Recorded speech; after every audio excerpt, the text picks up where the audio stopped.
Okay, good morning. Today, the last topic that we are going to talk about is nine. It is financial payment and exchange rate. Lastly, we talked about the trade, the national trade. It's regarding the trade, right? You may remember. Relative advantage and the absolute advantage. It's that we can divide from the trade, right? Some restrictions we talk about, right? So basically, we highlight what is the tariff, right? Yeah, tariff. And it's also there, right? So this some information about those things, right? Tariff and the non-tariff tariffs. So we discuss the partial analysis of the tariff, right? That explains the effects, no? Right? The effects of imposing tariff, right? Now, with that, now trade and the balance of payment is also related topic, right? And the exchange rate is also related, no? Right? So now let's look at the balance of payment plus now basically we are going to talk about the balance of payment. We identify the structure, right? So the basic components in the balance of payment, right? Subcomponent basically current account and the capital account, capital and financial account, right? And they are subcomponents, right?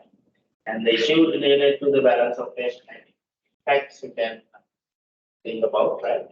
So we get some understanding, right? So we have issues, right?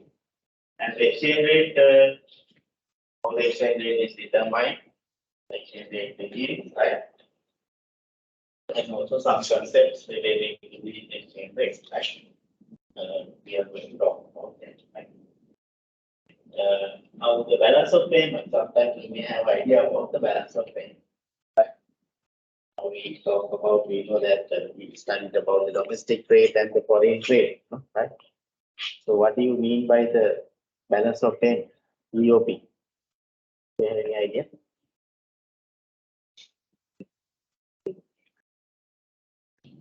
Yeah, basically, not only the exports and imports, right?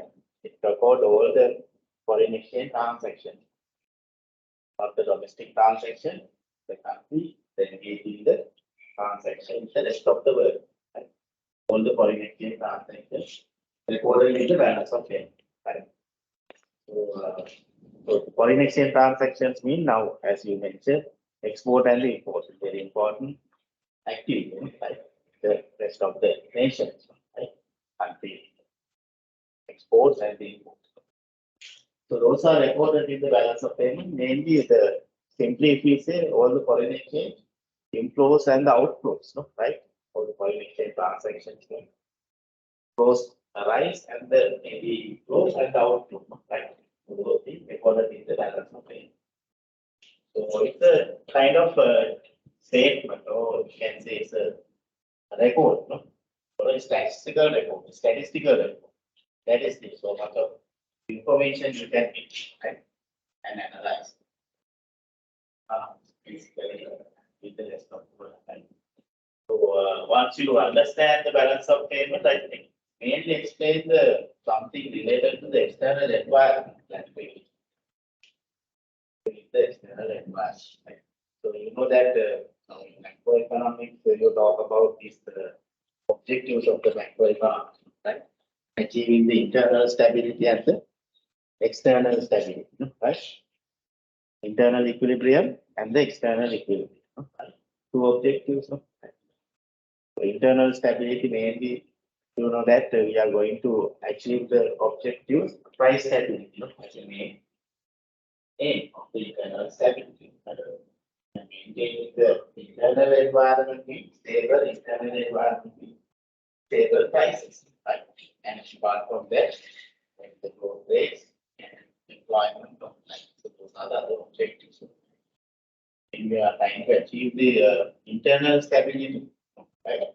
Basically, we talk about price stability, growth, and the employment. Right? If we can minimize the situation is the growth, and we can maintain the steady growth rate. If we can increase the employment opportunities gradually, period of time, and if we can maintain the stable prices at a stable level, not the zero level, but with some level of inflation, not that in the economy, but that should be maintained in stable way, right? So if those things can be achieved, so that means internal stability. Economy is in equilibrium. Internal stability, internal environment is stable. Right? Apart from that, there's another objective: external stability. Right? So maybe external stability means one area that we focus is the balance of payment. Right? Favorable balance of payment situation in the economy. That is the one indicator of external stability. What is the other one? Is external stability. Equilibrium in the external environment. That is another one is the exchange rate. External prices, stability in the external prices. Those we need to manage or balance the internal environment and the external environment. We must try to policymakers, government, all the people, and we are trying to achieve balance in the internal environment and the external stability. But it is not easy, right? Maintaining the balance between the internal and the external environment. Sometimes you try to achieve the internal stability that may affect the external stability, and the external environment may impact on the internal environment. Right? So these the two, internal environment and the external environment, those are related, right? For an example, if there is high inflation situation in the domestic economy, that affects the external, achieving the external stability. Right? Those high inflation may increase the cost of production, that may affect the competition, if they are exporting goods, it affects the competition of export goods, right? And that also goes to depreciate the exchange rate. Why? There's inflation in the domestic economy. How it affects the external environment, prices, exchange rate. That also affects reversal, right? Because high inflation means people are moving their consumption pattern change from domestic goods to foreign goods. They believe that the foreign goods are cheaper than the domestically produced goods, right? Because of high inflation, domestic production increase, production cost increase, production cost increase. So that may also prices, the domestic prices of goods and services, domestically produced, right? So that increase the price of the domestically produced goods, right? So then people may change their demand from those expensive, domestic goods are expensive. They may change the demand for the consumption for the imported goods. Demand for the imported goods increase. Therefore, people import more and more goods from the rest of the world. So importing more and more goods from the rest of the world means it affects the balance of payment, more outflows, right? More outflows will occur, right, from the balance of payment. So that may create a unfavorable situation for the balance of payment if the outflows are higher than the inflows, right? So if there is a deficit in the balance of payment, that definitely affects the exchange rate also. Higher outflows mean higher foreign exchange payments than the receipts. Right? So that affects the exchange rate. So therefore, we can see this relationship between the internal stability and the external stability. Right? So as a part of the external stability, it is very, very important to maintain the favorable situation in the balance of payment. So that's why we study about the balance of payment, right? So countries, all the foreign exchange transactions with the rest of the world are recorded in the balance of payment. So that is really important. That will give more insight, right? Maybe explain the economic. So it's a summary statement that summarizes the transaction of the residents of the nation, domestic, and the residents of the other nations, right? So our country and the rest of the world, right? So the transaction is recorded in the balance of payment over a period of time. Normally we take 1 year, right? Now, it refers to these transactions, that is actually economic transactions, not all the economic transactions. For that, national income also we take the economic transaction. Not the illegal, right? The underground transaction. We are not recording those things. Right? We record the economic transactions, we recorded in the balance of payment. Right? So basically, exchange of goods and service assets, no, right? So we are importing means we import goods, no, right? Our assets will increase, no, right?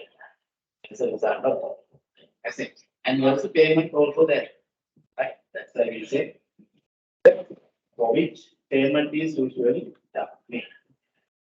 Between the residents and the nation, right? Between the residents of one nation and the rest of the nations. For the transactions related to the economic transaction according to the balance. But we take another, the exception is there. What is that? We take here the transfers also we include it, right? So you can sometimes study the transfer payment, not economic, no, right? Right.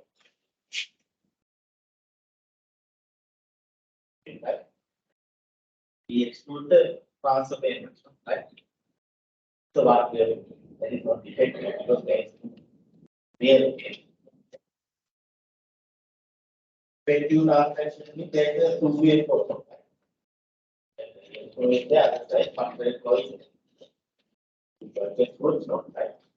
The payment, no, that is effective, right?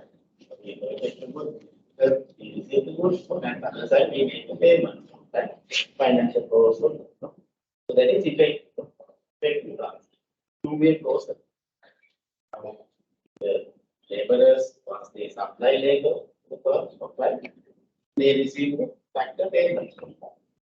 Factor payment is monetary payment, monetary flow, and the labor supply is the real flow, right? So that is effective transaction, right? But here, even though we mentioned the economic transactions we recorded, we take into account these transfers, right? One-way flows as well in the transfer accounts, right? That is the what we call this secondary, primary, secondary income source, right? So the transfer payments also we included in the balance of payment. There can be private transfers, no, right? From our country to other countries, no, and the official transfers, right? From the tax to the other nation, no, right? So the government to government official, no, right? And there are evidences we say, right?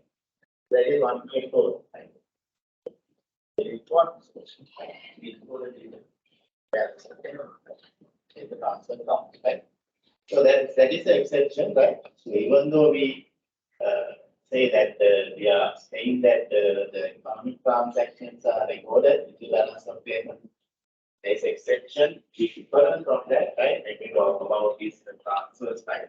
One transfer is include the balance of payment. Okay. So now we know that recording the transactions, right? So all the international economic transactions, including these transfer payments, be recorded in the balance. Okay. For exchange inflows and outflows, right? And that is between the one nation and the rest of the world, right? So we recorded in the balance of payment for a period of time. Declare one. It is a statistical record, right? You can say it's a statistical record of all kind of economic transactions between the residents of the home country, domestic country, and the rest of the world. So it's a statistics, no, right? You know that we export, import, income received payments, no. There's investment, inflows, outflows, no, and the monetary adjustments, no, right? All the things are recorded in the balance of payment. Okay, and normally when we record the balance of payment, we use the double entry system, right?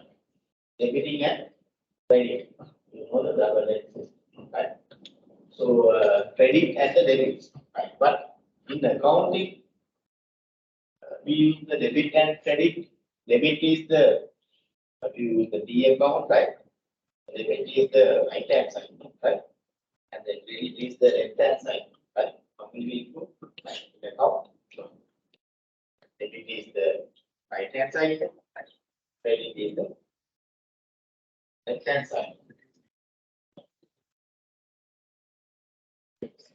That's the credit right side. You say it's stable, right? The account, the debit means left side, credit means right side. What is the balance of payment? Credit is the this side, that means left side, and the debit is right hand. The other way around.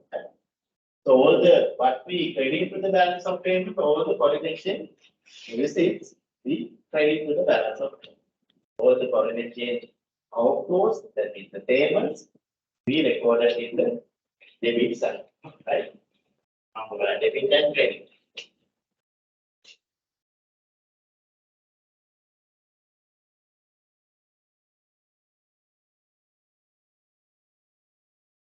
Take the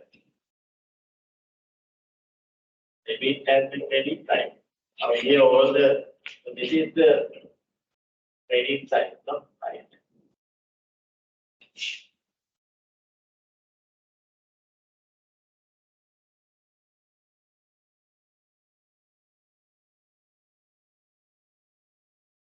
This is the debit side.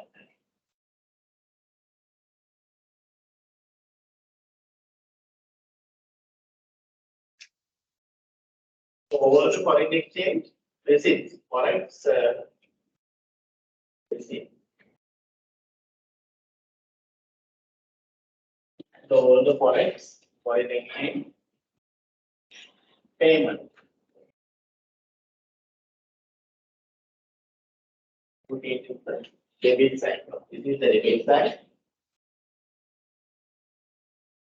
This is the credit side. Right. All the foreign exchange receipts mean inflows. All the foreign exchange inflows. No? Right. If you are exporting goods, no? Right. You receive, right? Import the balance of payment. If you are service rented, we receive payment, no? Right? And the income received, no? Right? For the investment, we attract foreign investment, foreign direct investment, portfolio investment. Those are the inflows. No? All these things are recorded in the balance of payment. Credit side. All the outflows, right? All the foreign exchange outflows, we recorded in the debit side, right? Other side, right? Since we use the double entry system, what happened? Debit equals credit, no? Right? So finally, it is equals to 0, right? So that. So all the foreign exchange receipts we included in the credit. We credited to the balance of payment. All the foreign exchange outflows we debited to the balance of payment. Right?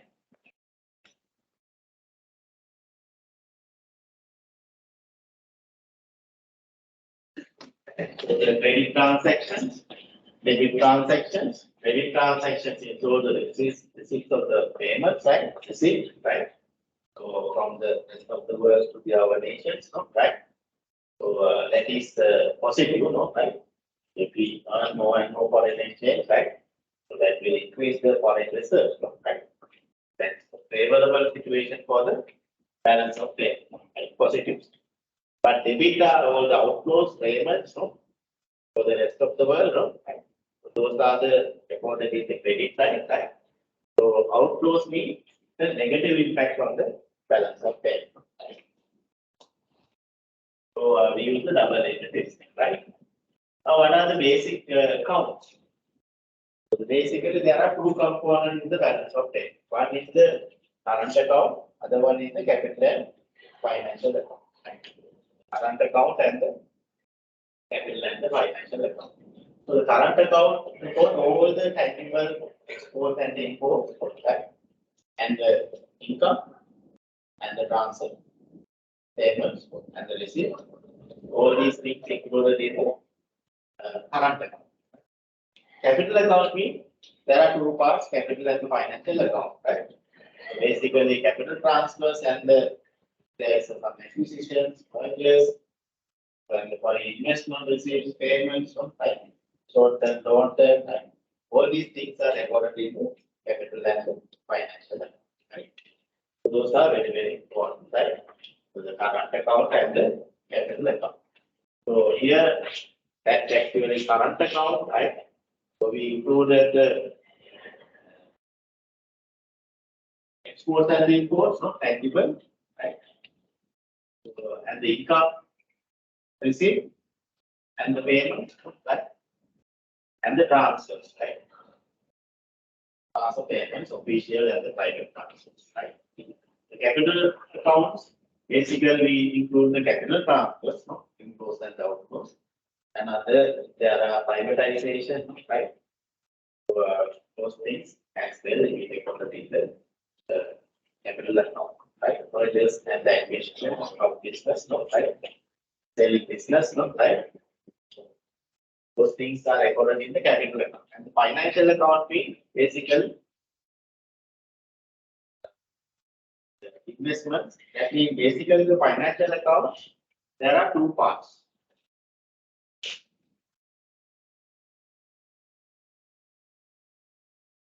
In terms of the financial account, right?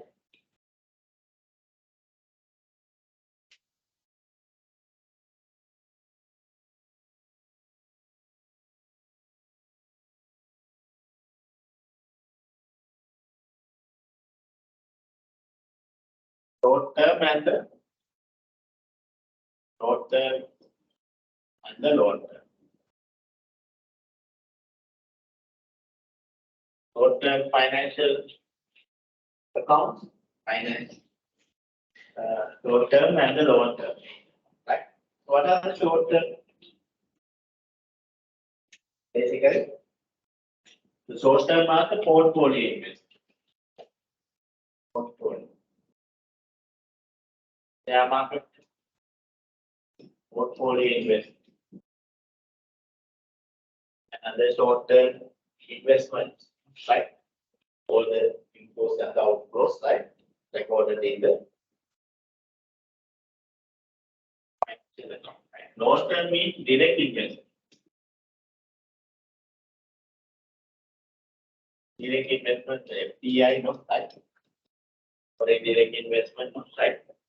Another long term capital receipts, right? Basically, right? We included in the financial account, right? So there are two parts here, the short term and the long term, right? So we need to take the short term together and the long term investments together. So, right. Those are the two important major accounts in the balance of payment, current account and capital account. So normally, if there is a deficit in the current account, that is offset by the alternative is the surplus from the capital account, no, right? The settle the deficit in the current account balance, right? Mostly there are capital inflows and outflows, no? Normally we attract more and more investment, no, per country, no, right? So the investment inflows are higher, right? So normally there should be the positive balance in the capital and the financial. So that will use to settle the deficit in the current account. Right? Normally, our country we know that so there is a continuous deficit in the current account. Right? Current account is deficit. Within the current account, most important component is the trade account. Right? There are tangible exports and the imports recorded. Right?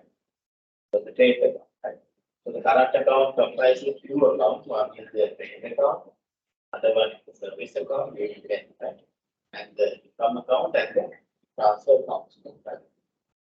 So within the current account, this trade account is very, very important, right? Because most of the we know that export and the imported are recorded. Like goods exports and the imported recorded in the current account. I mean, trade account. So deficit in the trade account will have a significant impact in the balance in the. That's why now in Sri Lanka you will have the over the last after even 30 years, 50, 40 years, actually. So there is a deficit in the trade account, right? So that will have a negative impact on the current account. Yes, we know that. And sometimes the overall balance, right now, the current account and the capital account balance together, right, form the overall balance, right? In the balance of payment, right? Final balance, right? So in order to get the overall balance, right, you know that two accounts significantly contribute if there is a high deficit in the current account balance, right? Overriding the plus in the capital accounts, overall balance is negative, right? That is the situation, right? So finally, we consider the overall balance taking both accounts together, right? And of the overall operations, right, of the economy with the rest of the nation. So that will give us the balance in the overall balance of payment account, right? So we look at it, right? Now, these are the accounts, right? Coming under the current and the capital account, right? So we have the trade account, right? Most important component in the current account, right? Trade account, right? We recorded all the exports and the imports, right? In the trade account, tangible accounts, right? And also non-monetary gold also recorded, right? Non-monetary gold. Non-monetary gold means, now the monetary gold means you may heard that central bank maintains the gold reserve, right? Central bank maintains the gold reserve, right? That is the monetary gold, right? So there can be changes in the monetary gold as, right? But non-monetary gold means other than the monetary gold, right? If we import and export gold, right? For the commercial purpose, that means recorded in the trade account, right? That means our jewelry, right? And other industrial activities, we import, right? Gold, right? So that those things recorded in the trade account, right? As non-monetary gold movement, right? So apart from the tangible goods export and imports, right? We recorded non-monetary gold movements in the trade account, right? And the service account, all the service we receive and the service we render to the rest of the nation, right? We receive the service income, right? And the service payments, right? There are services, right? So that those services recorded in the service account. So what is primary income account, right? According to the classification of the balance of payment, right? You know, we identify this primary income and the secondary income. Primary income means that is the income received and the payments, right? So if we have the dividends, right? Dividend received and the payments, interest payments and the interest received, right? And the compensation for the employee, right? So those things are recorded in the primary income account, right? And the secondary income accounts, so that is the other part. So basically, that is that part that is the transfer accounts. That is the transfer accounts. Basically, the private transfers and the government transfers recorded in the secondary income account. Now, the private transfer is the most important, biggest private transfer is remittance, right? In this country, is remittance, right? That is the biggest private transfer recorded in the secondary income, right? Apart from that, official transfers also receipts and the payments we report, right? So that is the transfer account, right? Secondary income account. And then we see the capital and financial account under the capital account and financial account. Those are the subcomponents that we can see in the balance of payment. Right? Now we can imagine the structure, right? So trade account balance, we get, right? Trade export and import, that means as a result of that, all the foreign exchange received and the payments for exports and imports from that, we finally get the trade account balance. And the trade service income and the receipt, we get the service income balance. Right? Primary income balance, we take all these remittances and other dividend payments, interest payment, receipt and the payments, net. Right? So that is the primary income balance. And the secondary income account balance means we get the net balance of inflows and outflows of all the private transfers and the public transfers. That forms the current account balance. If we add all these things, get balances, that forms the current account balance. Can be either positive or negative, right? If the receipts are higher than the payments, right? The net balance, so we get current account balance surplus, right? If the outflows are higher than the inflows, there will be a deficit in the current account. The current account balance is the balance of this trade account, service account, primary income account balance, and secondary income account balance. Right? And then we take the capital account, right? And we get the capital account balance. If there are capital transfers, privatization proceeds, right?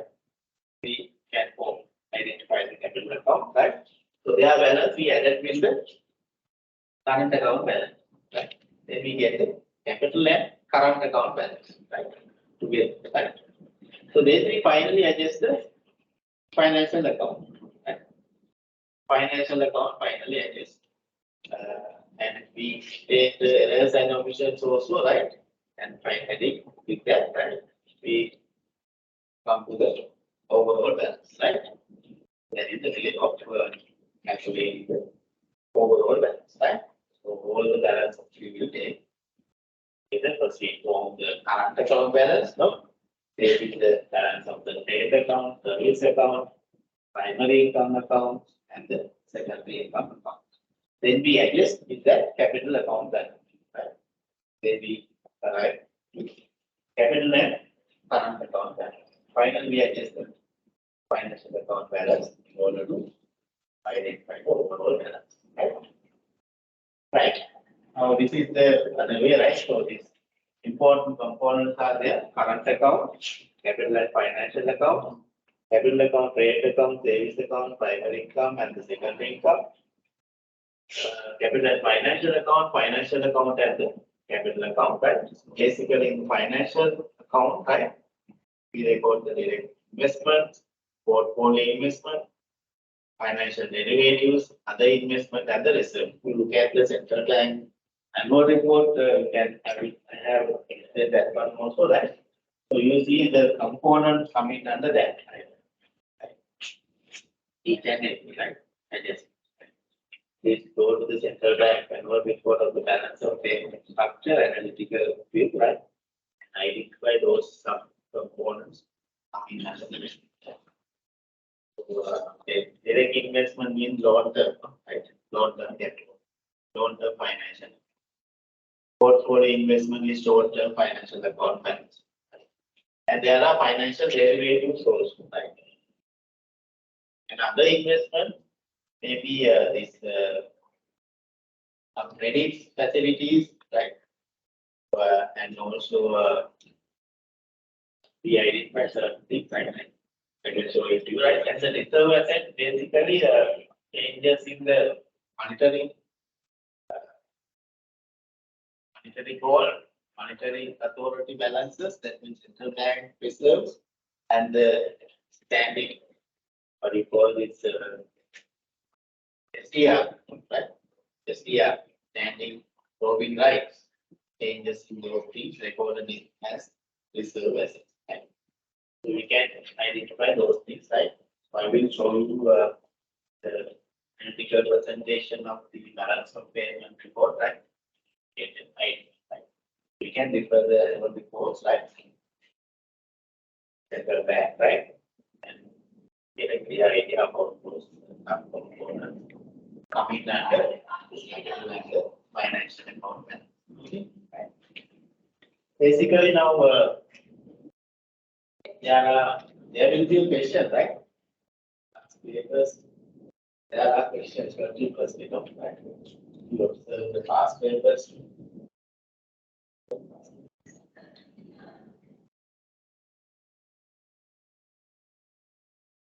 You can see some questions are there, right?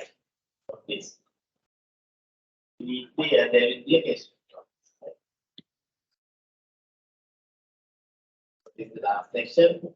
Covering each section, we will get there's high probability of getting questions from each topic that we I will tell you this much of the data and still there is not prepare that I can give you some hints, right? But this is the last section, right? So that is the structure, basic components in the balance of payment, right? And identify the important components, right? The balance of payment. Now, if you look at these components, right, separately, right? First, we look at the current account balance, right? So now we know the current account balance comprises four accounts, right? Trade account, current account, primary income account, secondary income account, right? So one is the trade account, that is called goods account. Right? So when we say goods account, we record it over the tangible goods, export and import. It's a goods account. That was the trade account balance. Very important component within the current account. So basically, merchandise that we export and import, right? Recorded in the trade account, including the, as I told you, the non-monetary volume, right? Non-monetary volume, right? Other than the monetary volume of the central bank. All the non-monetary volume movements also recorded in the trade account, right? Export and imports and non-monetary volume things. Okay. So now, good general merchandise, right? That is movable goods, no, right? Good in processing, right? So maybe export purpose, no, right? Right? And the vehicle parts, oil, crude oil, right? Re-export of goods, right? All these things, right? Repair of goods, ship, aircraft repairs, right? So those things, goods procured on ports, right? All provisions, all in supplies and all these things, and non-monetary volume, right? All the exports, imports, right? Tangible, right? Including the process, the exports, right? So and the non-monetary goal, right? Imported, but non-monetary goal changes recorded in the trade account. Okay. And we see, you can see in the download the PPT, right? And that is the goods account, trade account. Okay. And the service account, right? So we know that mostly the transportation service, right? Airlines, insurance, right? The health services, educational services, right?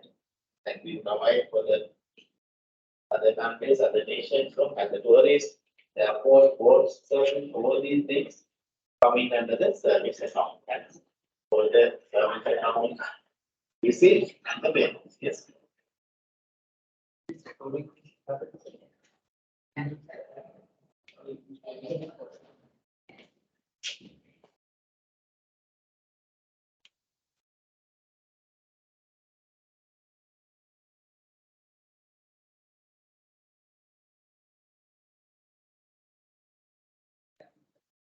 Sure.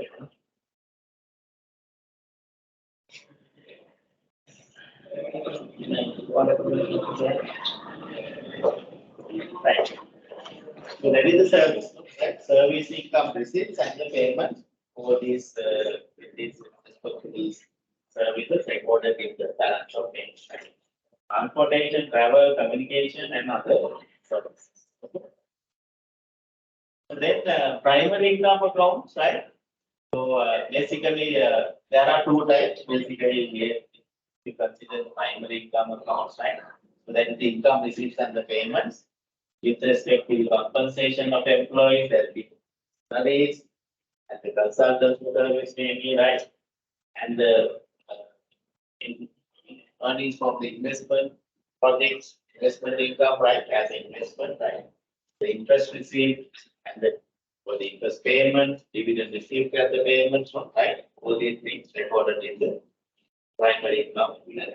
So that means income received and the income payment recorded. Finally, we get the net balance of the primary income account, right? Right. So then the secondary income accounts, right? So all the transfer payments. We provide to the rest of the nations and we receive. Mostly we receive transfer payments in our country, right? Major components are the private transfers, individual, right?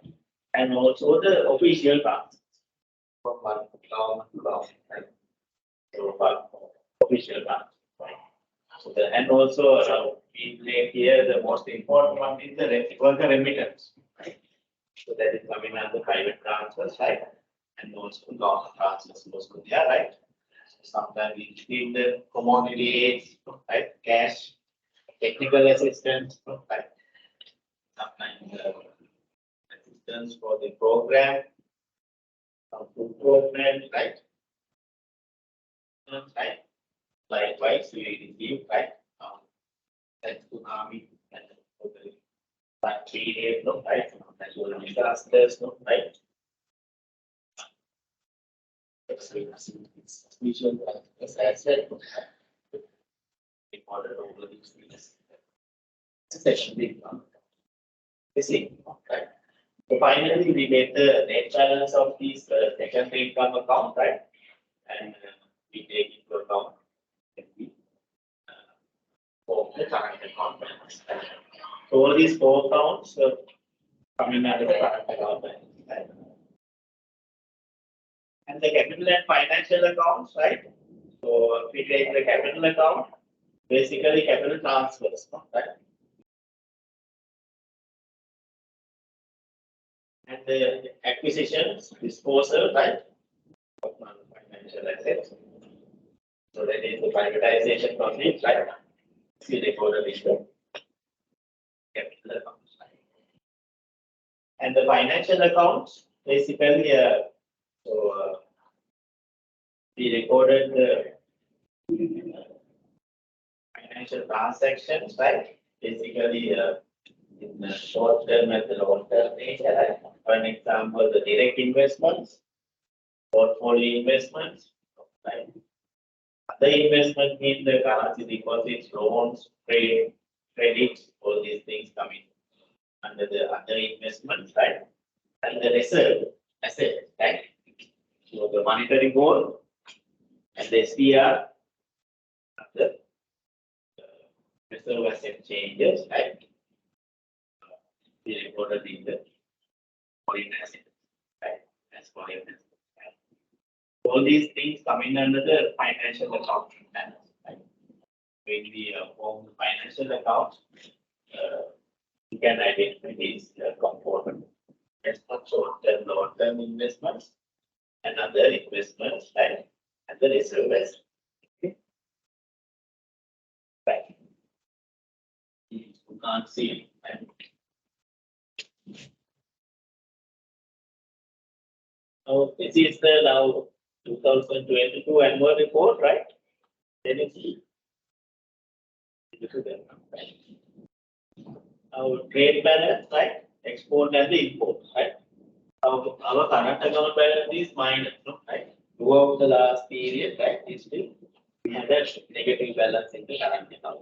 And also the trade balance also, we see our today's actually recent past, right? Technically is rising, right? Because of high import content, right? High import bill, right? So that is a trade balance minus 8,139 US dollars. The rupee is also there, right? service balance, right? That is the service receipt payments, right?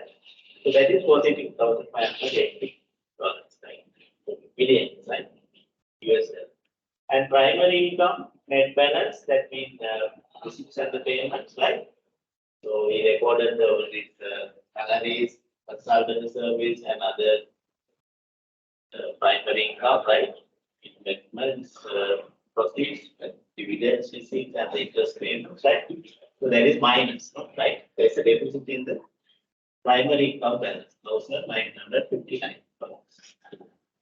Secondary income account, again we have positive balance because it's getting worker remittances, right?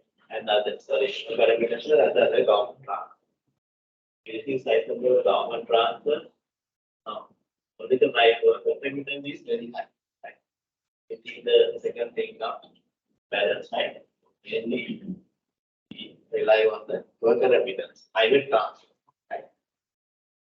And so that form the current account balance minus 3,280, right? Adding all these four accounts, right? That is 3,280 minus negative balance. Then we adjust the capital account balance, right? So that is 1025. So the capital transfers, receipts and payments, right? That is positive, right? Then the capital and current account balance, right? Current and the capital account balance is minus 3,259, right? That means we adjusted current account balance to 50, 25 capital account, right? Then we take financial account, right? So there we see the direct investments, assets being the we receive, liability being the payments, right? So the direct investments, net balance, right? We can take it, right? And the portfolio investment, assets, receipts, and the liability being the payments, right? Only the portfolio investment payments, they are like 1,547 outflows, right? Minus. So basically equity and the debt liquidity, right? And the financial derivative, other investment assets, right? That's for the and the deposit, right? Trade credit, advances, other account receivables, right? So other investment assets positive balance, right? The investment liabilities, if we take, right? There are payments, right? So the loan, negative, right? Central bank, deposit corporation, that is loan, central bank, central government, and other sectors important there. The trade credit and the advances, other account payables, right? SDR, right? Right?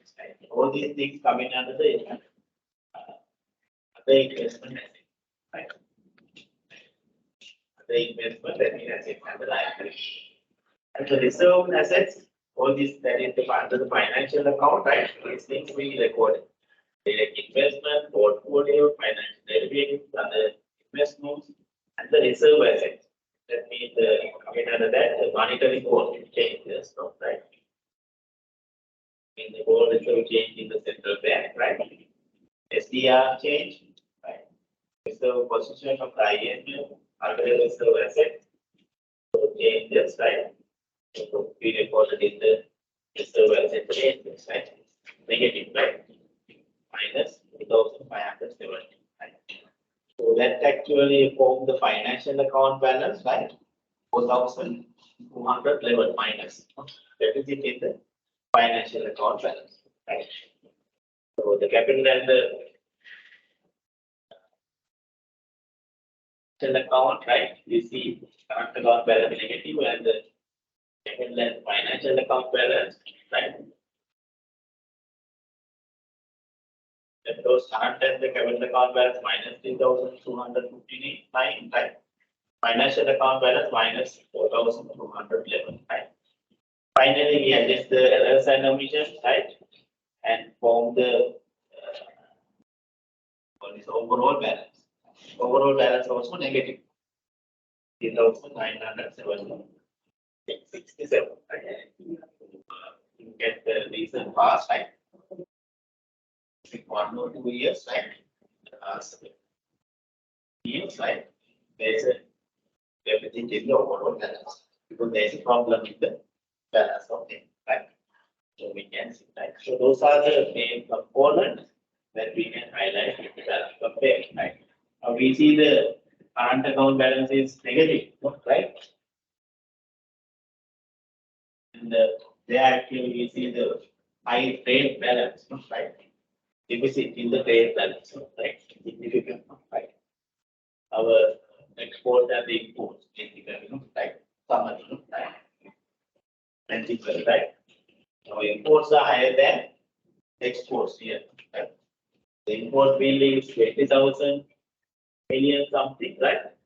Export bill is 112,499 billion. It's a huge deficit in the trade balance, right? So that goes to create deficit in the current account balance, right? And there is a financial account balance also deficit, right? That's why the overall balance finally, right? So that is that, right? Because normally if there are deficit in the current account, that can be offset to the plus in the capital account balance, as well as financial account. But in our case, right, both are deficit, right? So that will increase the overall balance. Right. Right. Now the overall balance, right? So that is the impact of the net position, right? Overall, right?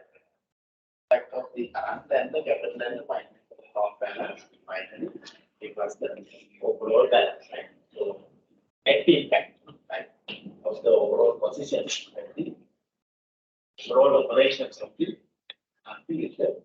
structuration. So that it has overall balance, right? So that actually change the reserves, right? What you call international reserves, right? Because now if there is a surplus or deficit in the overall balance, right?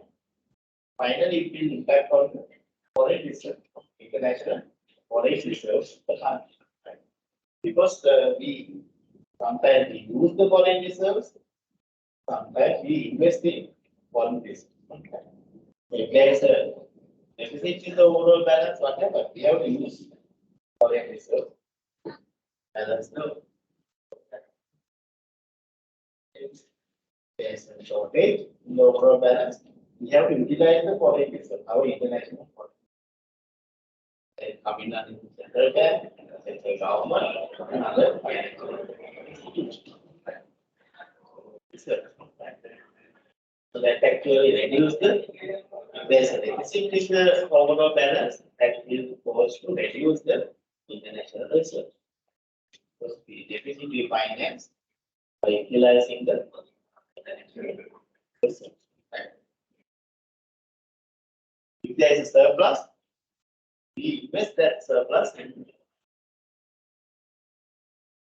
this surplus in the balance of payment. So that will. So finally, we see adjustment in the international reserve.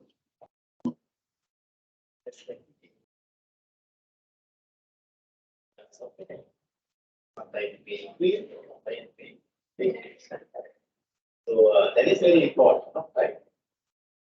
So balance and the impact on the foreign reserve, right? The foreign reserves, we need to maintain the foreign reserves, right? That maintain the stability of the economy, right? Other side, it will improve the confidence of the investors, right? Foreign investors, right? Last time what happened? Our foreign reserves last year increased, right? And reserves not sufficient even to import the oil with the country, right? where the shipments must have reserves. Drop, right? Last week, right? In the last week, these prices required, right? Therefore, it's very important, right? Maintain the favorable situation in the balance of payment. That is strengthening the foreign reserves, right? So that will explain after the monetary movement, right? So if there is a surplus in the overall balance, right? So say we have a surplus in the overall balance plus 1,000, right? Millions, right? So the monetary movements that takes place other way around, right? Because the surplus we utilize for investing in foreign reserves, right? So that will explain under the monetary movement, right? There is a surplus we invest, right? Finally, overall balance zero, right? If there is a deficit, we use the foreign reserves, right? In order to capitalize the deficit, right? And then the overall balance comes to zero, right? So that explains the monetary movement, right? The right monetary movements, right? In opposite side, right? So we realize or compare, we invest foreign reserves in order to balance the local balance. Right. Now this is explained, right? So now import when we look at this balance of payment, right? Overall balance, right? That will change the reserves, right? For an example, if we take the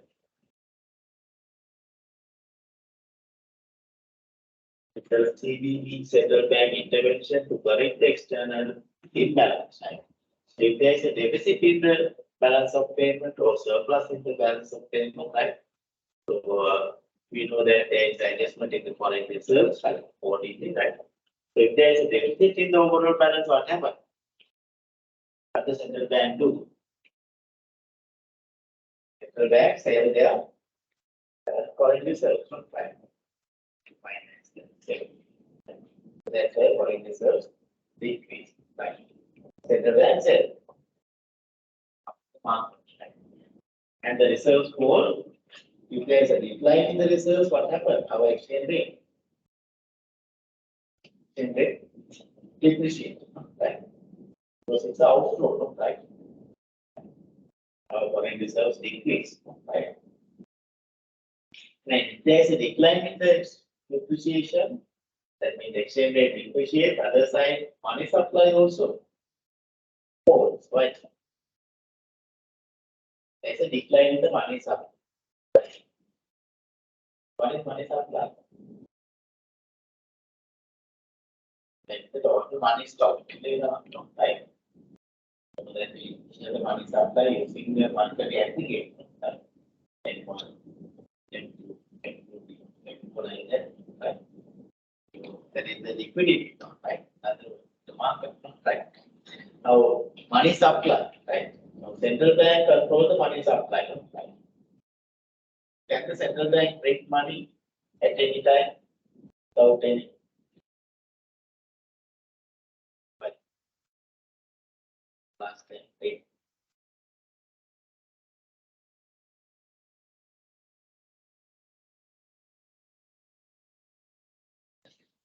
Yes, that is the requirement, right? So the based on the domestic and the foreign assets, right? Our asset base, if there is a rise in the asset base, right? Central bank can print the money, right? Because demand also increase accordingly, right? If the foreign assets decrease, domestic assets decrease, right? Domestic assets means credit to government, credit to private sector. Those are the main components, the domestic. And the other one is the foreign asset, foreign reserve. Right? Foreign assets mean assets held by the central bank, assets held by the government, foreign assets, and assets held by the other financial institutions. Right? Those assets increase, right?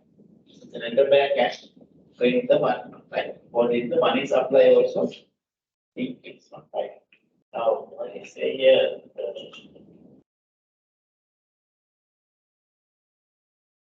So if there is a deficit in the balance of payment, that will that will reduce the foreign assets, no, right? That will reduce the money. Yes. So what happens if there is a surplus? Now you know, right? Surplus in the balance of payment means our foreign assets increase, right? There is a surplus. Right? The currency appreciates, right? Because we receive more and more foreign exchange. Receipts higher, right, than the payment, right? So that means our currency is appreciated, right? And money supply also increase because our foreign reserves, foreign assets increase, right? So that we see, right? So if this adjustment in the balance of payment, overall balance, right, there will be an impact on the money supply and the exchange rate as well, right? So if there is a surplus, that's why if there is a surplus in the balance of payment mean, so that indicates simply foreign exchange inflows are higher than foreign exchange outflows, no? Right? We receive more foreign exchange receipts than the payment, no? Right? So that will goes to appreciate the exchange rate, no? Right? Is there more demand for rupee? Right? Foreign exchange earnings mean that means foreigners demand our rupee, no? Right? Right? We supply rupee. We supply increase. Right? That's why money supply also increase. Right? Receipts of the demand or when we are exporting goods, right? Exporting goods mean foreigners demand our goods, no? Right? That means they demand rupee, right? So the supply means rupee demand, right? Same thing, right? When there is a surplus in the balance of payment means that is exchange rate appreciate, money supply also increase, right? If there is a more demand for rupee, right? So that we can see, right? So that we can link the balance of payment with the exchange rate and the money supply also, right? Right. So now you can see here, right? Few years, right? So from 2008, and even if you refer to the what you call economics and social statistics of the central bank, right? Excel publication, right?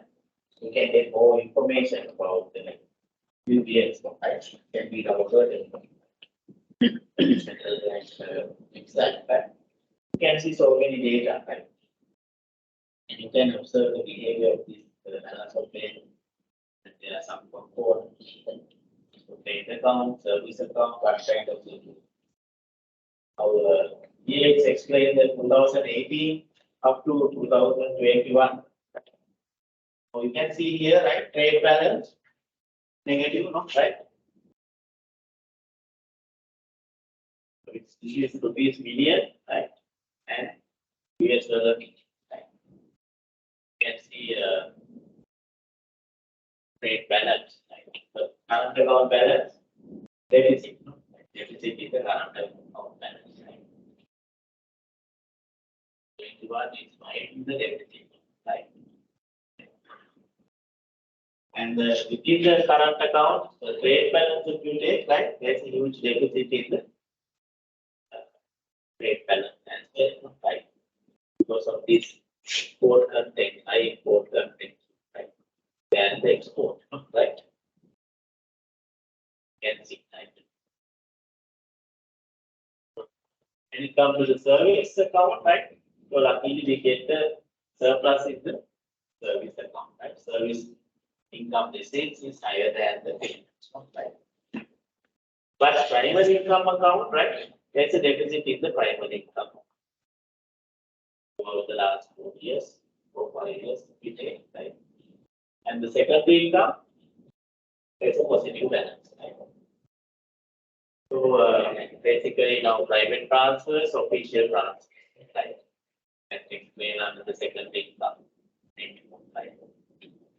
So capital account, now that actually forms the current account balance deficit, right? Because of the huge trade deficit and the primary income balance deficit, no, right? Main cause trade deficit in the current account, right? And the capital account can see the surplus.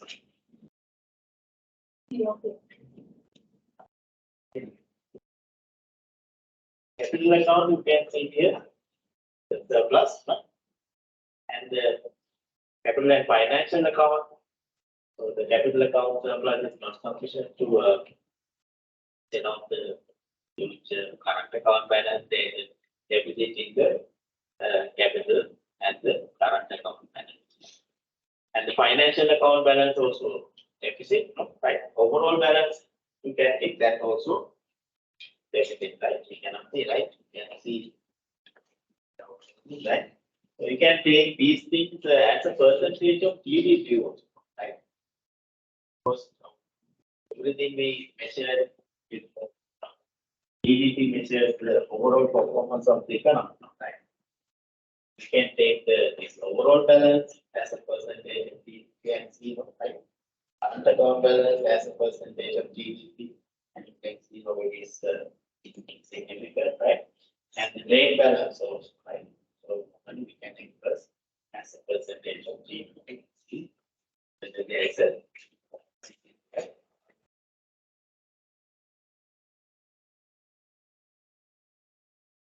right. So we observe this overall balance, right? So that is negative, right? Overall balance, right? So that is mainly influenced by the current account balance and capital and financial account balance also. Right? The Sri Lankan context, right? Right. So now we observe that if there is a deficit in overall balance, that will affect our research.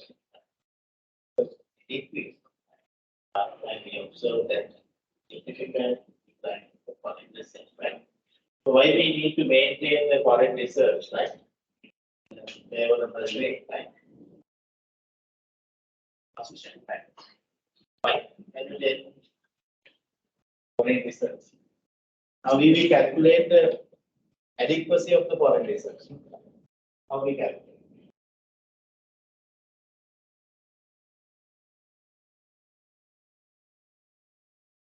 Foreign assets.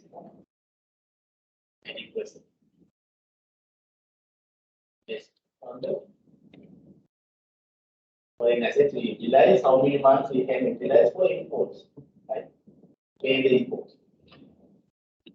We divide the foreign assets by the import expenditure, right? Monthly, you divide the monthly import bill, right? Foreign assets divided by the monthly import expenditure. This is the adequacy of the foreign assets for import. How many months?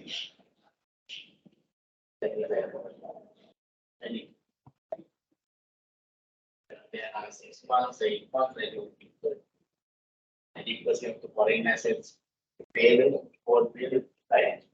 That actually tell us something about the richness of the country, right? Because we are highly dependent on the imports, right?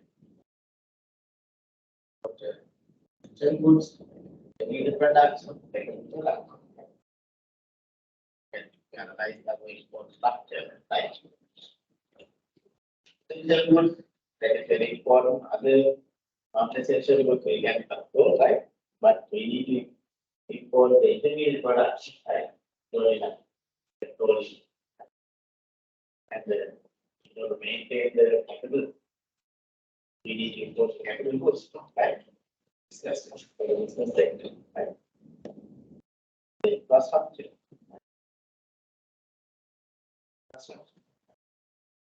Very essential, right? So therefore, we can measure the static percent, right? Now, this foreign assets, right?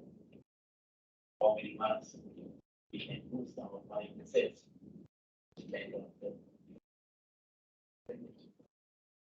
Normally, it is 4 to 5 months, right? assets. Right?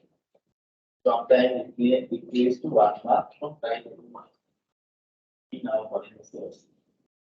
If they, we cannot trace into dates. Right? That make the situation, right? So therefore, we can see that we need to maintain the internal foreign reserves, right? So, practice those issues, right? So one thing is to settle the balance of payment. There's a deficit in the balance of payment. We have to utilize resources for investment. Settle the deficit in the balance of payment. Other one is to determine that actual effect to the money supply, as we mentioned, right? The domestic demand. It will influence the supply of money, the domestic demand, right? And to maintain the external value of the currency, right? That is the exchange rate, right? So that affects the exchange rate, right? Maintain the external value. Exchange rate. If you want to maintain the stable manner, right? How the central bank manage the exchange rate? You have the managed floor system, right? So it's floating, right? The bank manages the exchange rate, right? If the rate, right? Central bank sometimes might, sometimes to do that, central bank must have foreign assets, foreign reserves, right? To control exchange rate. So to maintain the external value of the right? And to attract the foreign investors, right? Right? Regarding the our reserves decrease, right? Our bankrupt, right? Right? So we declare we are not paying the debts, right? But still the foreigners are not coming, right? If the country is moving well, the reserves are accumulating, foreigners, they also willing to invest, right? Foreign investments, right? They are market investment, even. Right? Attraction depends on the foreign assets, right? Or foreign reserves, right? Because decline in the foreign reserves indicate that there is some problem, fundamental problem in the economy, right? There's uncertainty in the price, right? For the domestic people and also the foreigners, there's no time that they will wait and see, right? Maybe the investment decisions, right? That will affect foreign investments, right? So therefore, in order to attract the foreign investments, right? Portfolio to the DI, right? So we need to maintain the foreign assets, right? Development, right? And then in order to do that, we need to have a favorable situation in the balance of the right? And to determine the import potentials of the country, as we mentioned, import capacity, right? Import capacity, right? Depending on the foreign assets, right? So we calculate the import potentiality of the country, foreign assets divided by the monthly, then what expenditure, right? We can take annual wise, or we can take monthly wise. Normally we calculate monthly basis, right? For capacity, right? So those are the things, right? And the solution for the balance of payment problem. What kind of solution? Now there's a huge deficit in the balance of payment, right? What you suggest? What are the policy recommendations? In order to overcome the deficit in the balance of payment. What kind of suggestions that you can make?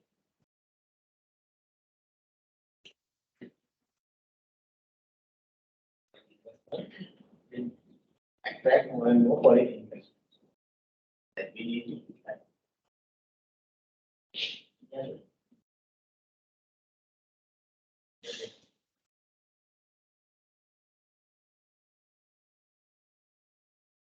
exports. They encourage exports, right? They encourage exports. Diversification. So,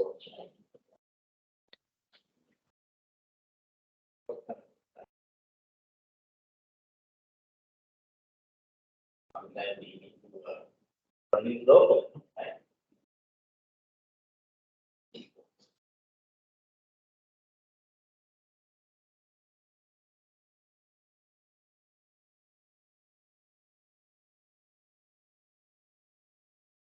So those are some of the things, right? The export promotion and the diversification. Right? Now we had you know that our development strategy, right? And debate, we will find a solution for this balance of payment problem, right? We need to be a development strategy, right? One strategy is export promotion industrialization strategy, right? And the one is, as you mentioned, import contribution industrialization, right? One side we need to promote it, export, other side we need to substitute both sides by producing products. Industries and so on. So that we can use those industrialization policies. The promotion industrialization and export contribution, right? And the encouraging foreign direct investment, right? So that's what we need to know so far, right? Yeah. And the government in office, right? Different programs in the news, right? History also we know that, right? Program trying to foreign investment, right? Concessions, no, right? Generalization or establishment of this EOI, right? The tax system, right? Regulations, right? Retail zone, policy zone, right? Like for so many times the time, right? Tax concession, tax holidays, right? The foreigners, right? To attract foreign investment, right? So, and also developing infrastructure, right? But there's a problem, right? We are too generalized, too generous, right? Giving decisions, dates, and we were not able to attract sufficient level of money investment. And to take the average foreign investment, right? The country as a percentage would be less than 5%. Whereas China and other countries combined, industrial countries, right?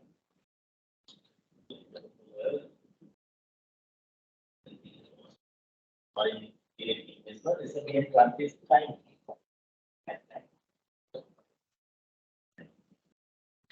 So we need to encourage first, right? Sometimes political, environmental factors, economic factors, also contribute, right? So we can actually foreign investment, right? The answer, right? Potential stuff, right? That affect the foreign investment, right? Now, so encouraging foreign investment, we can think about other way also, right? Why we need to attract more foreign investment? One thing is the saving investment gap. Do we have any idea about that? Savings investment gap. Other one is foreign investment gap. What is it? Saving investment rate. Now, how much is our domestic savings?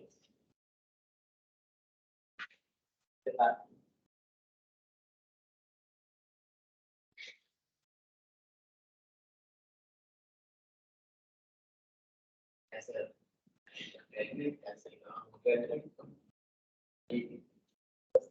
you must know, right? Investment,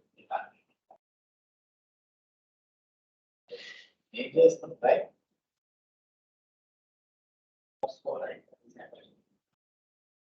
So one thing is this savings and the investment. Savings ratio, how much average?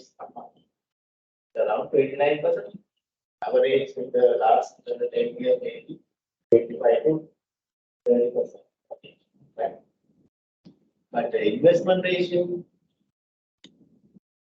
around 30, makes 37%.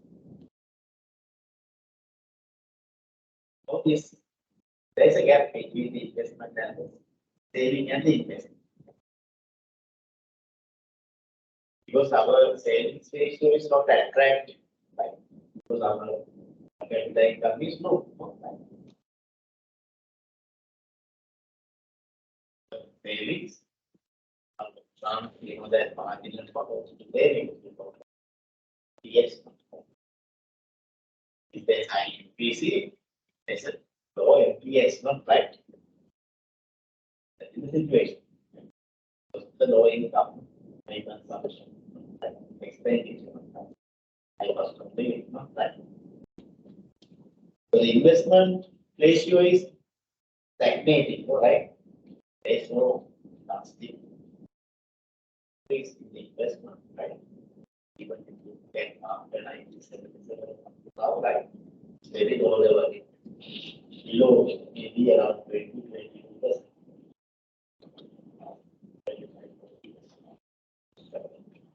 But we need to maintain high investment ratio because we need to maintain the growth rate. Average 8% maybe, but for that we need to maintain high investment ratio.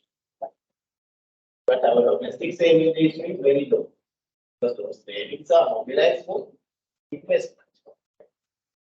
We can increase the savings, we can increase the investment. But our domestic savings is very low.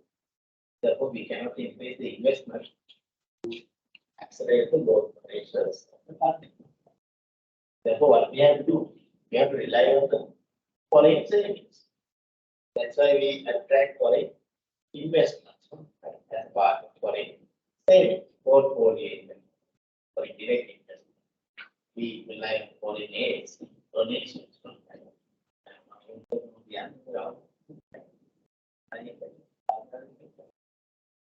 That's why that is the reason for saving investment cash. In order to maintain high growth rate, right? We need to maintain high investment, but our domestic saving is very low, right? Therefore, we need to attract foreign investment, foreign investment, and we need to get from aids, loans, mainly so that is the one argument, right? Why we need to encourage foreign direct investment because in order to finance the saving investment gap. Right? And the other one is foreign investment gap. Now you observe the balance of payment, right? So there is a deficit in the current account. And also the capital account also most of the years there is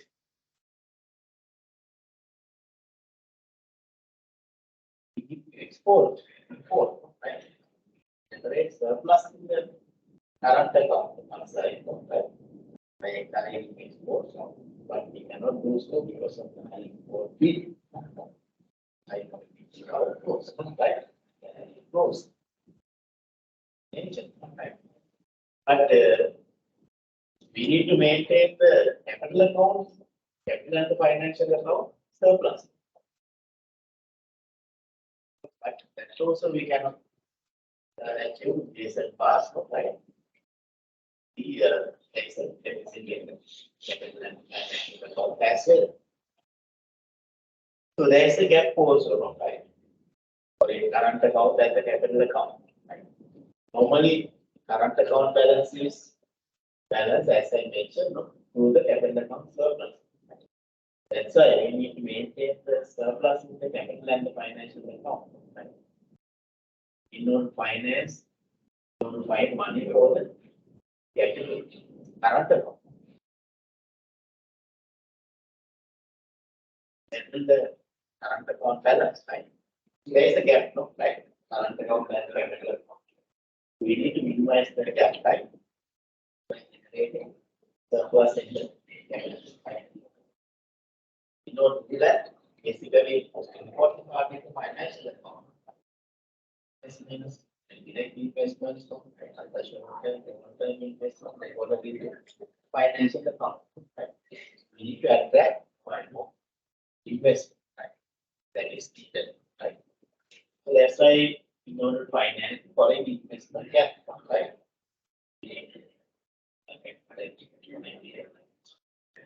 As part of it. And the package, what is package?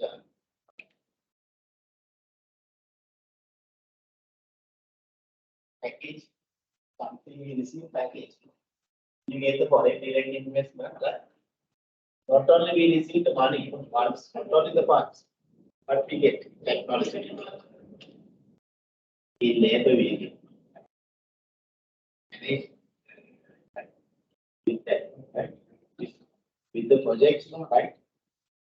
We receive these are the projects for a direct investment. Project. Nothing, right? As a package, we receive the money for an investment comes as a package. It includes the technology also we receive. These investments, right? Management technique, even capital, right? There's a right for these things are coming done in the foreign investment or in direct investment. Therefore, it's a package of it. So therefore, it is important, right? And that one more for it. And the other one is generating employers, right? Right, one generation, because government sector cannot do all the things, right? Private sector, right? If they expand the private sector, okay, for employment, in the government labor force, expenditure on that,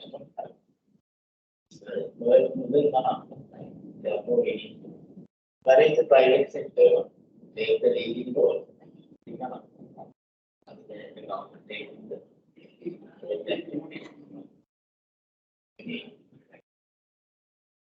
maintain the long-term potentials of the country, right?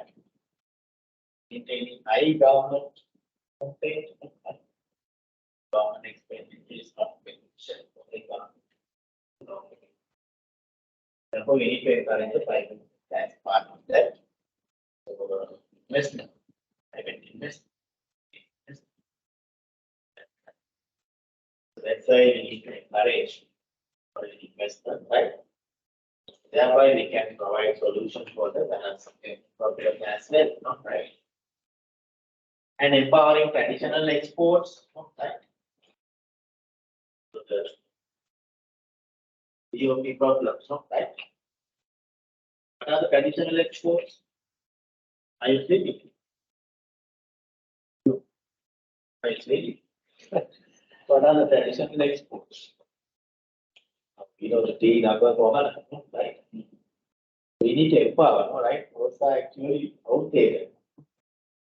We use the multi, right? And the rubber, the rubber, right? We need to modernize all these things, right? So we develop great products and export to the market, right? Powering, right? And improving the import substitution industrialization, as you mentioned, no? So what is the strategy there? Now we mentioned two things. One is export promotion, import substitution. Export promotion means we encourage foreign. Sorry, we encourage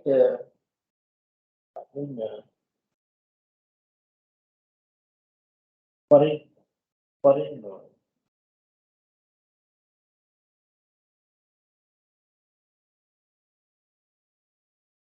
Yeah, track foreign earnings, no, right? Right, to the export, no, right? So that means we get more and more foreign exchange, no, right? Import substitution means we save foreign exchange, right? is saving, no? Save the foreign, right? So, we manage the foreign exchange, our existing foreign exchange in reserves, right? By inline, right? Okay. For constitution, that we save foreign exchange. ISI means we save foreign. And improving export competitiveness, no? That's also very important, right? Because if there's a domestic inflation, right? Macroeconomic problems in the domestic economy, right? Sometimes worsen the export competitiveness, right? But our products must be competitive in the world market. Right? It's more foreign earnings, right? To get a good price for our products, right? We compete with the other products, right? So if there's inflation, stability in the domestic economy, that will help the other competitiveness. Prices of those products be high, right? That will be able to compete with other products, right? Therefore, improving the import competitiveness is very important. I can call it the domestic import inflation. Okay, right? So, some of the things that we can highlight, right? Please think about this balance of payment. Balance of payment problem, right? If there's an issue in the balance of payment, normally balance of payment problem means there's a for a year over the period of time, if there's a deficit in the balance of payment. One or 2 year deficit is not the problem. Over a period of time, if there's a deficit in the balance of payment, so that is called balance of payment problem. There's a disequilibrium in the balance of payment over a long period. That kind of situation is the balance of payment problem. The short term, the longer term. Right. Any questions? Yeah, waiting. Any questions? Any other ideas? No.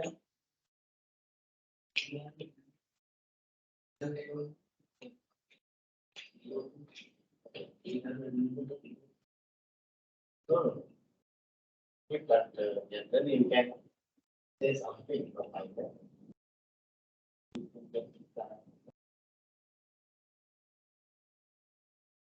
We can give us those figures. That's also very important, right? Highlight the important things, right? Need to keep in your mind. Right. Right, now there's a small question. Shall we take a break and after that can we do this one? Right. You can take a small break. Right. If there are any questions you can ask, right? And you can take it.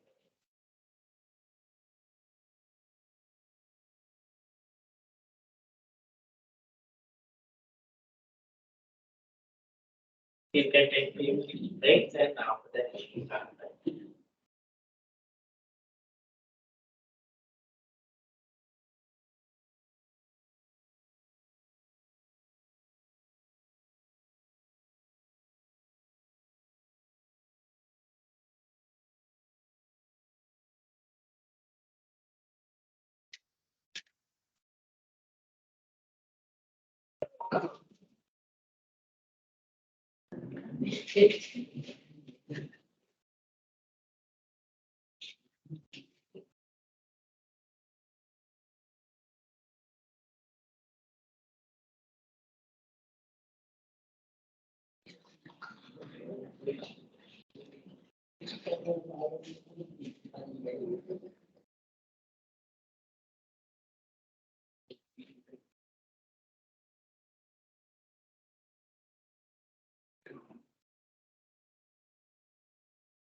Thank you.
Okay, start.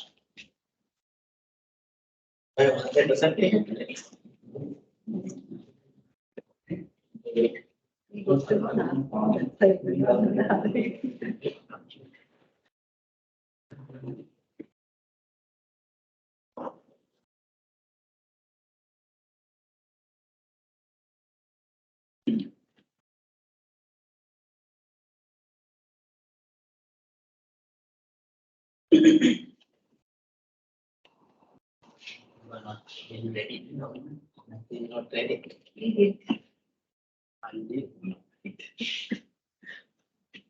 Okay, we'll start. So this, I think I bit I stop early, right? Once you finish this one, that's okay.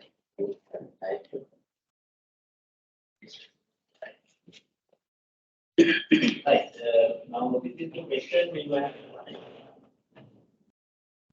We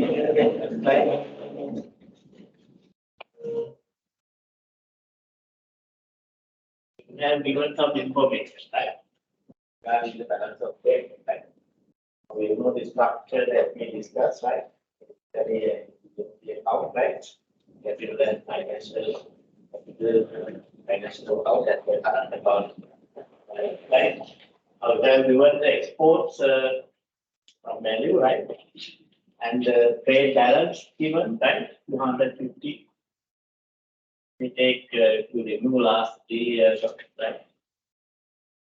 1,000 service payments, 400 service accounts minus 100. Then short-term private transfers, net balance is given. Long-term grants made by China, Sri Lanka, 350. Short-term official transfers, right? Income difference, income payment, foreign direct investments, short-term balance of the financial account. Okay, so those are the information given. Right? So based on the information given, we need to calculate the value of the imports. the balance of the current account, capital and financial account balance, overall balance, value of the monetary movement. So, we go to the details, right? Exports, where we include exports. Exports. Where we report export. Trade account. That's a trade account balance of export. And the trade balance is given, right? So, so that is the final balance, right? So now, how much is the value of import sales? We have given the trade balance is there,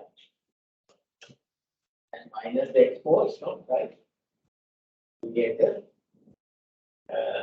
value of the imports, right? Because import and the export together form the trade balance, right? So the trade balance is positive. Then export 500. Then how much is the imports? 450. The balance of the current account balance means you need to calculate the trade balance. You can take it, no, right? And then you what you need service balance. How much is service balance? Service account balance is given, no? Minus 200.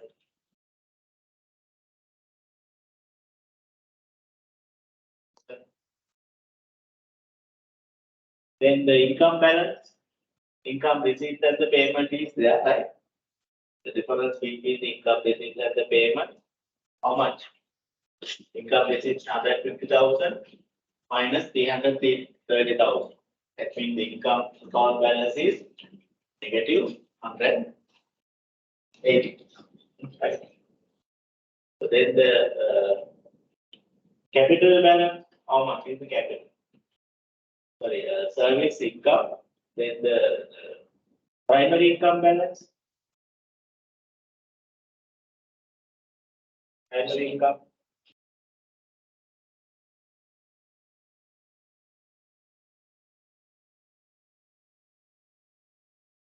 Primary income we take, what we take the primary income.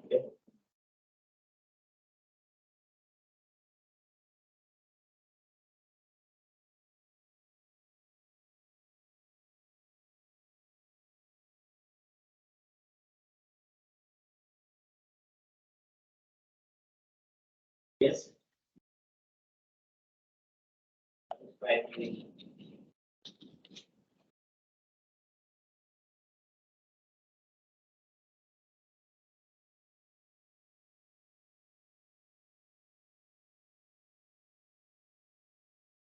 Primary income.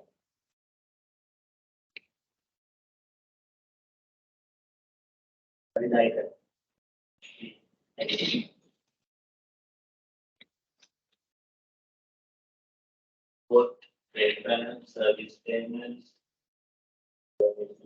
short-term private transfers, short-term grants, short-term private transfers. So that is the transfer contract, right? Long-term grant made by the government, Sri Lanka.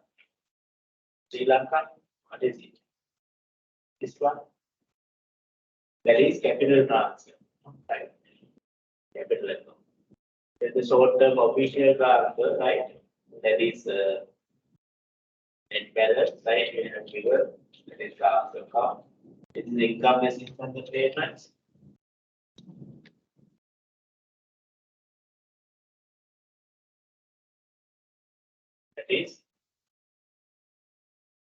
That is the what is it? Primary income balance, no, right? You can take this difference, no, right? 200. So that is the primary income balance, no, right? Service balance earlier we take.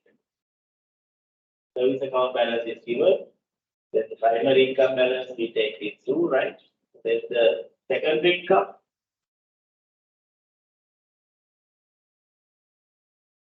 is secondary income.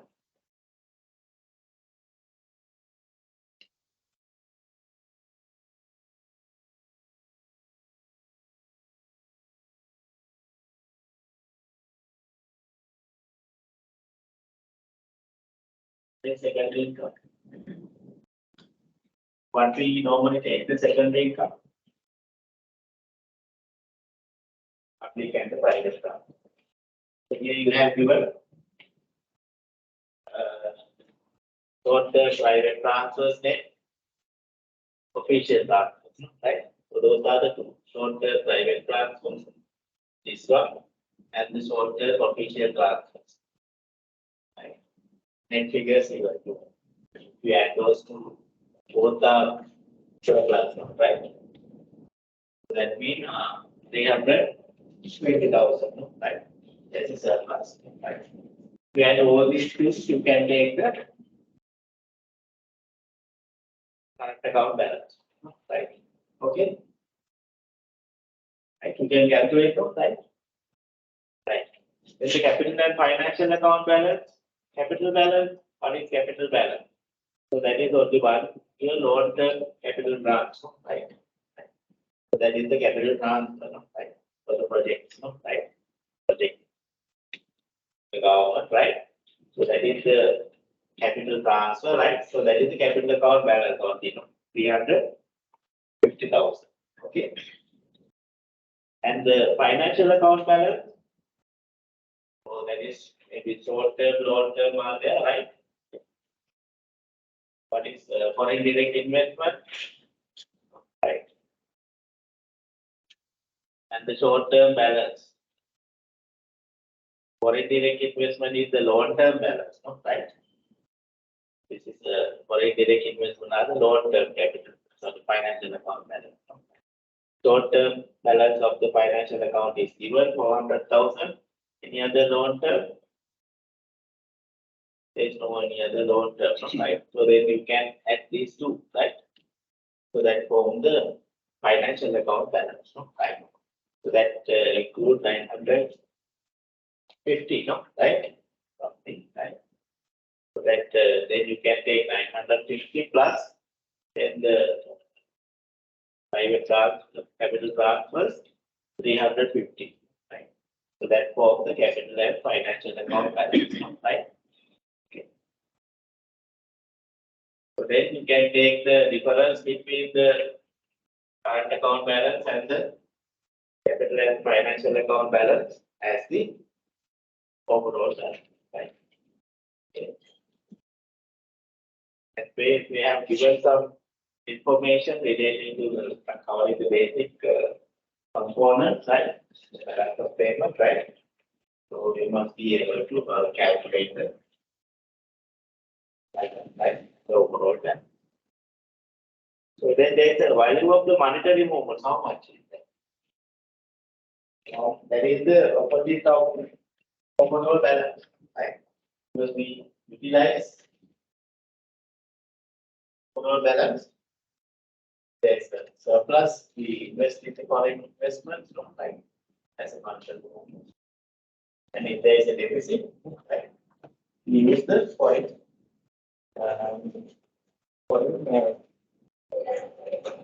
resources, right? To settle the negative balance. So that will be the negative side. If the overall balance on to calculate how much you get the overall balance. If it is positive something, then the monetary movement is negative. Right? The monetary.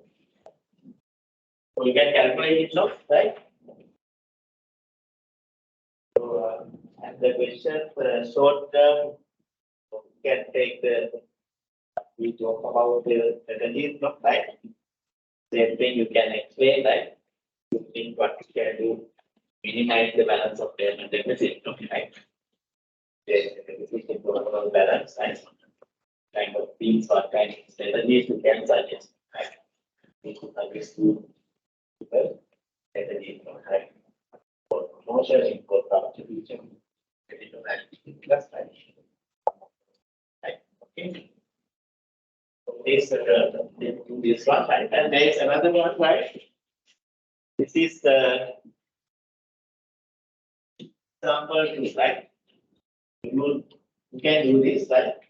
I'm not going to talk about, right? I will tell you how to write. Now, this question of state balance, balance of goods and service, primary income, and secondary income.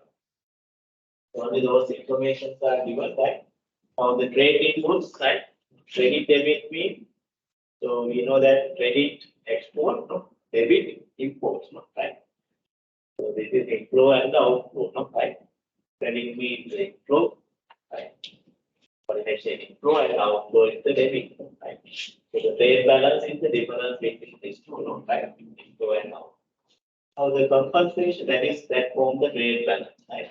Compensation of employees, you can take the net figure -5. What is it? Where we record that? Compensation for employees. That is one way, no? Right? Or yeah, one way, right? So that is recorded in the income account. Right? Income or service. That is the income account, so, right? -5, no? Right? And financial services, that is service account, no? Right? -5, no? That also mine outflow is 30, inflow is 25, no? Right? Dividends -60, no? That is income accounts, right? Airport, that is service, no? Right? +40, right? You need to record it in the service account as a balance. If you take all the components, you can add all together, then you can find the service account. And one component is the airport, right? Service +40, right? Government transfers, that is transfer account balance positive, no? Right? So we can record it in the transfer account, right? And the sea transport, all these things are service, no? Right? We can take the difference +30. Interest income, that is the investment account, no? Right? Income account balance, no? Right? -35. Worker remittance, that is the private transfer, right? Recorded in the transfer account balance, right? +250, 235, right? Travel service account, right? +40. Telecommunication also service account. Non-monetary goal where? Non-monetary goal changes. Yeah.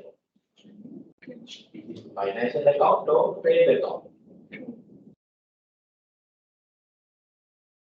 Trade account, right?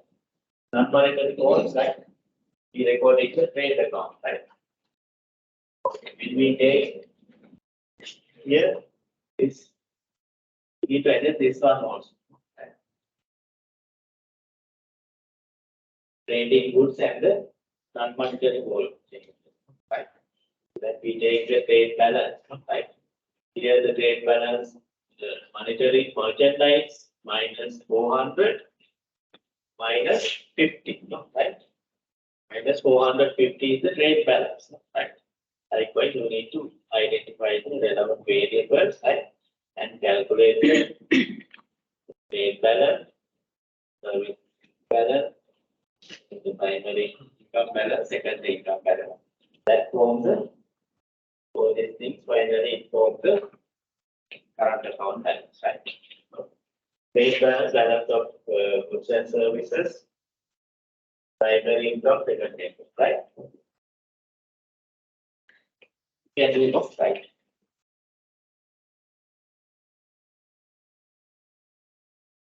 Okay, any question? Can do it, no? There will be a question, right? From this area, right? Definitely, this type of question is the target. Okay. Right. Right. So that's about the balance of payment, right? So then we move to the exchange rate, right? Now we talk about little bit how the exchange rate is affected by the balance of payment, like there is a surplus or deficit, no, right? So as we mentioned earlier, right? We identified the fact of the balance of payment of the exchange rate. No? If there is a deficit or surplus, right? So that will exchange rate. Right? The exchange rate is determined according to the market forces, demand for foreign exchange and supply of foreign exchange. So that is the external price, right? External rate is the external price of currency, right? When we are dealing with the rest of the world, right? So we need to determine the external price, right? How rupees exchange with the other currency, right? So that will tell us the exchange rate, right? Price of one currency in terms of another. Plus the exchange rate, right? One currency in terms of another currency, right? So if we take the dollar, dollar rupee, per pound, right?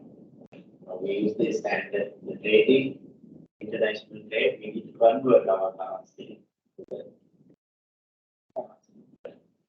We need to identify this exchange rate, right? So that depends on the demand and supply. That's what it is. Exchange and supply. Right? So that is the exchange rate. That is the external value of the domestic currency. Right? So if we express here one currency, right? Their value. So, right? That is the exchange rate. Right? Now, exchange rate explanations, there are two types, right? Direct and the indirect.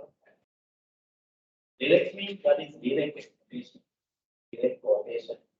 Direct quotation. Right? So the direct quotation, we use the domestic currency, right? Foreign it of foreign currency, right? We express domestic currency unit in terms of domestic currency unit per unit of foreign currency.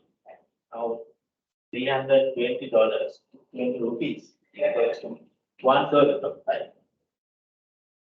$1 is 320 rupees, right? That is the direct, right? Number of domestic currency is required for foreign currency, right? So that is the direct quotation. Indirect means other way around.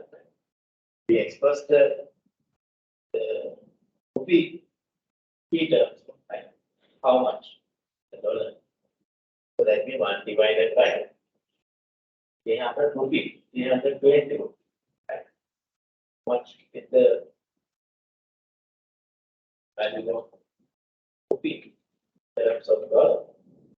That is 1 over 320, 0.00 something, right? That is the indirect quotation, right? We express this foreign exchange rate indirectly or indirectly. Normally, we use this quotation. $1, 23 rupees, right? Something, right?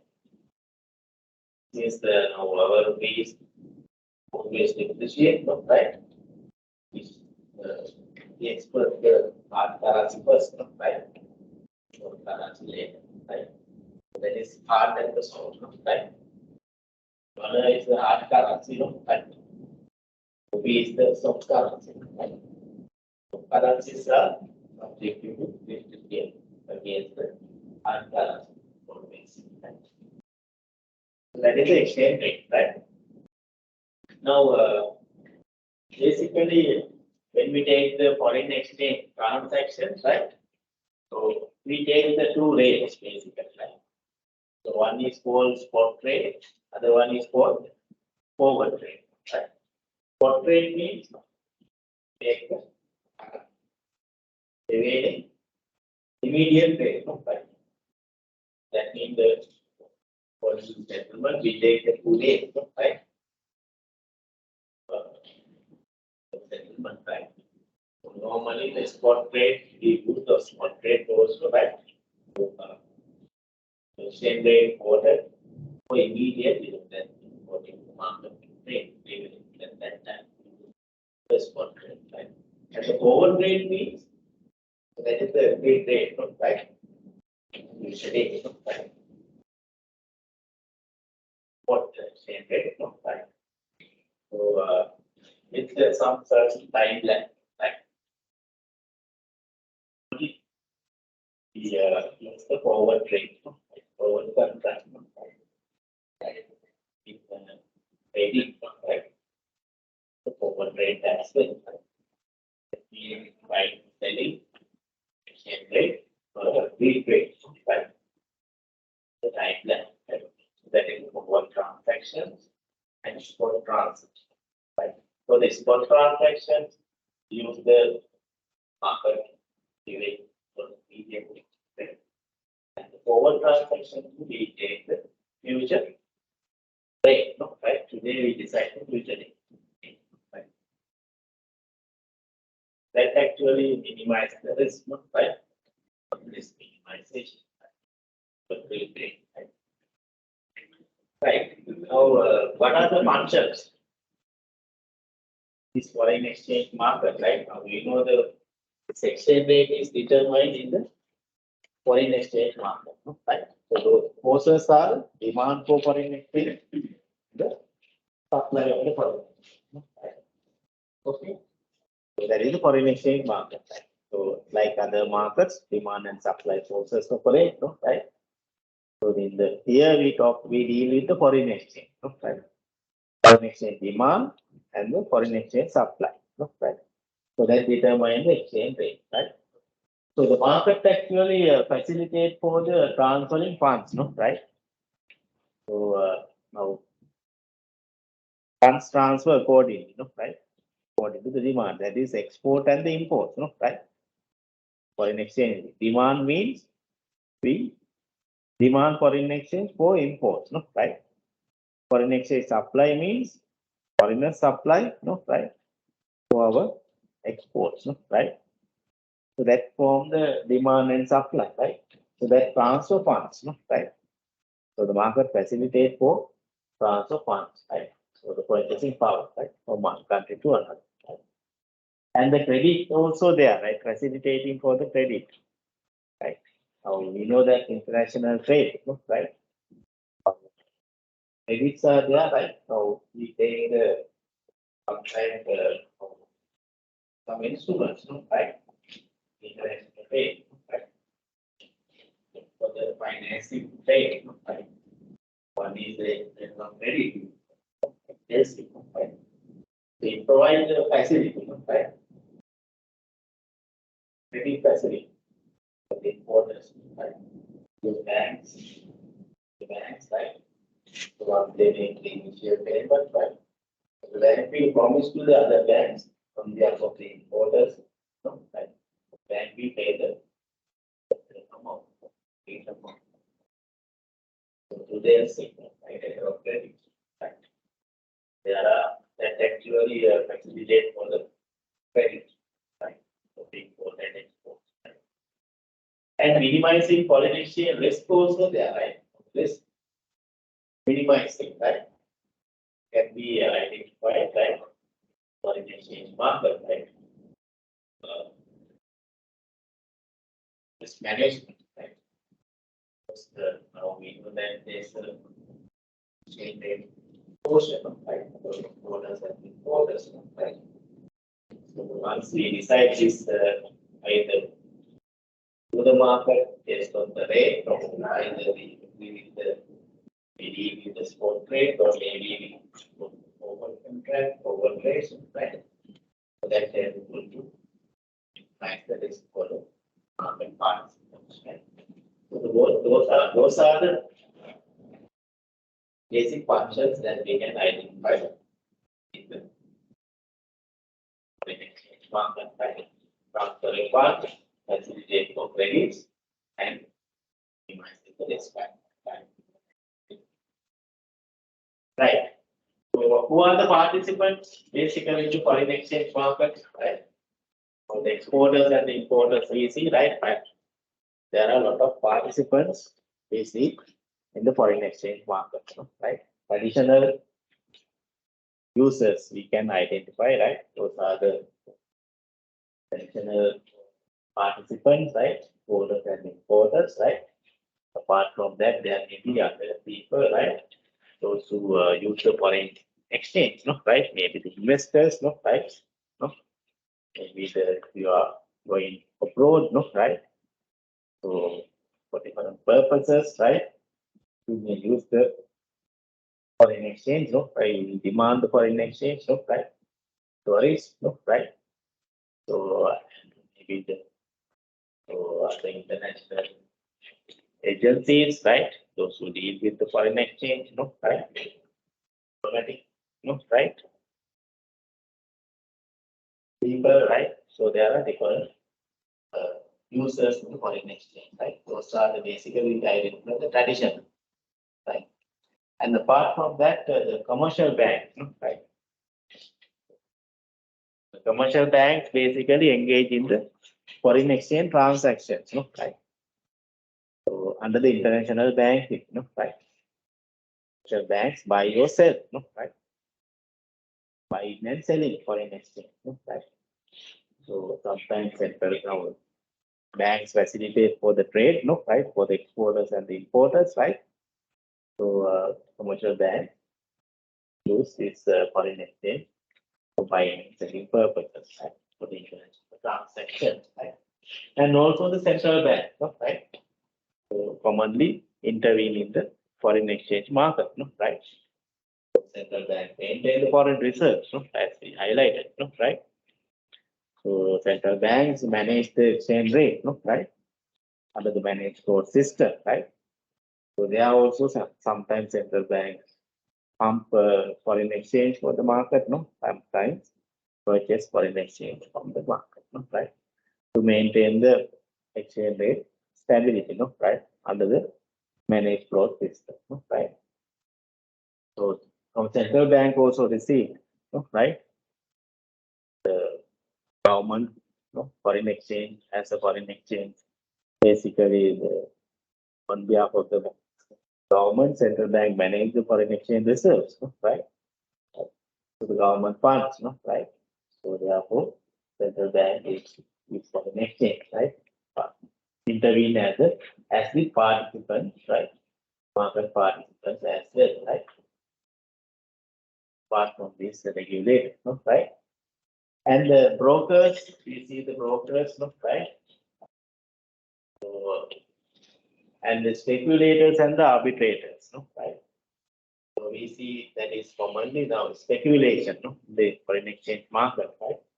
So and the arbitrator, right? So they are the people use this exchange rate, right? Fluctuations, right? For their own benefit, right? Sometimes the speculators, no, right? They buy, sell, right? With the fluctuation of the exchange rate and earn profits, no, right? Speculation. And the arbitrators, they also we see, no, right? So because two different markets, if there are two exchange rates, no, right? So they will get the benefit, no, right? Buying at a lower market and selling at a higher market, no, right? So and they make a business earn profit, no, right? Through the arbitrage, no, right? So commonly we see in the this arbitrage arbitrators and the speculators in the foreign exchange market, right? But their involvement is with different sides. Speculators take the risk, no, right? So arbitrators, they actually with the exchange rate difference between the two markets at the same time for the particular currency, right? So they take the advantage, no, right? Financing, right? So those people we commonly the market participants, right? So in the foreign exchange market, okay, right. Before we talk about this the structure, right? Now the exchange rate, I would like to highlight this, right? How this exchange rate is determined, right?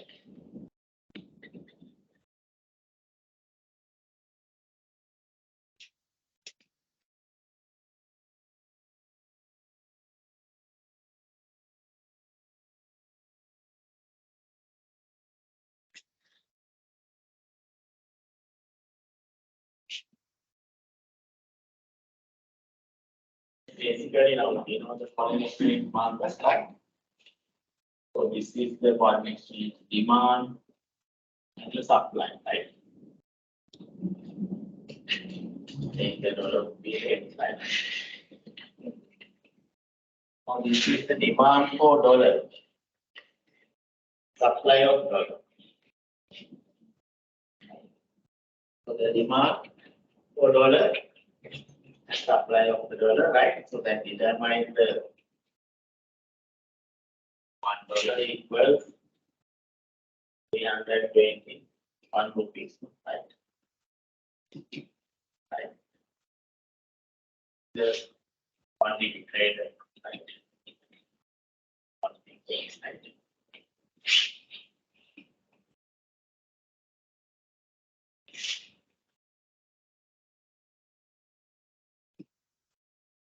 So the demand for dollar, right? So that is, what is it? That is import demand.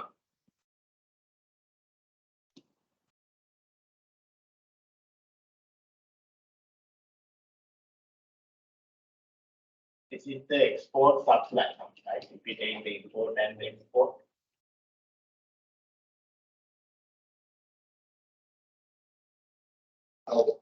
Demand dollars, right? So if we take the $1 equals 321 rupees, right? That is the market determined rate, right? According to the demand and supply also. Right?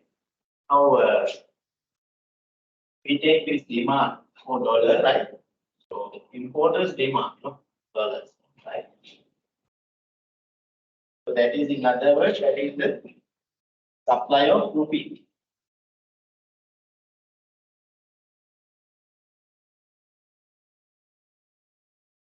Supply of rupee, right? Rupee supply, right? Dollar demand, right?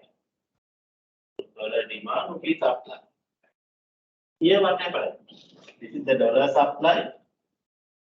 This is rupee demand for dollar, rupee, right?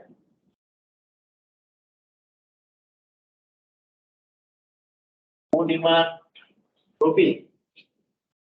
Foreigners demand, right? When they are importing goods from our country, right? We take Sri Lankan context, right? Foreigners, they demand rupee, right? Dollar supply, right?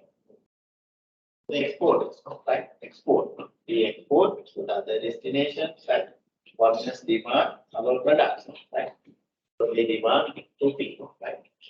And when we are importing, right, from other destinations, right? We demand dollar, right?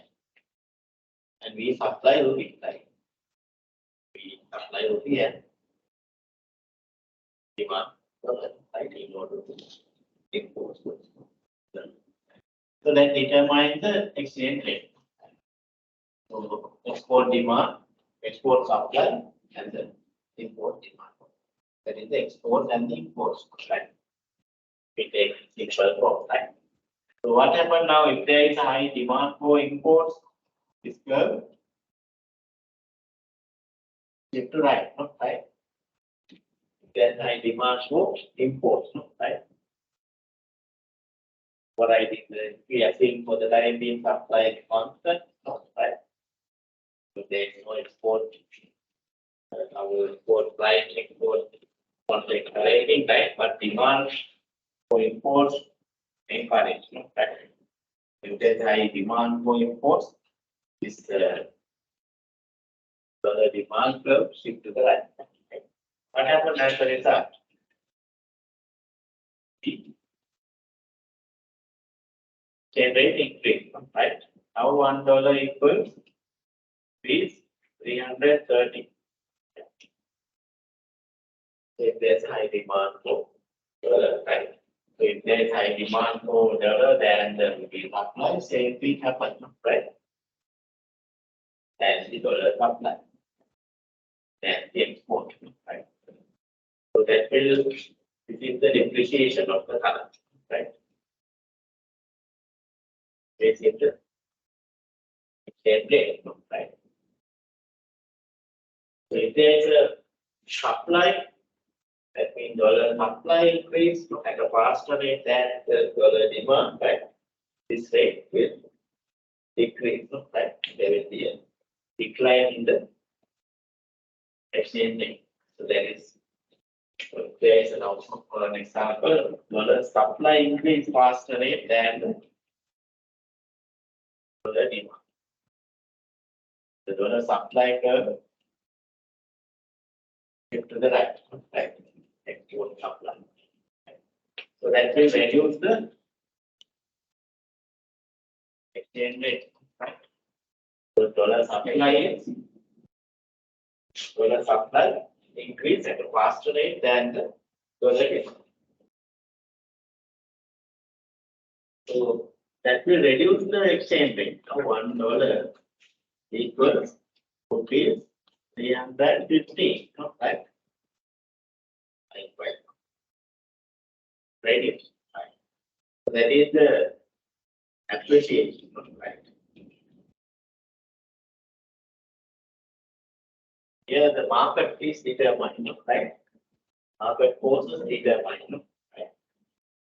The demand and supply forces purely determine the exchange rate. There can be the experience, depreciation and the appreciation, right?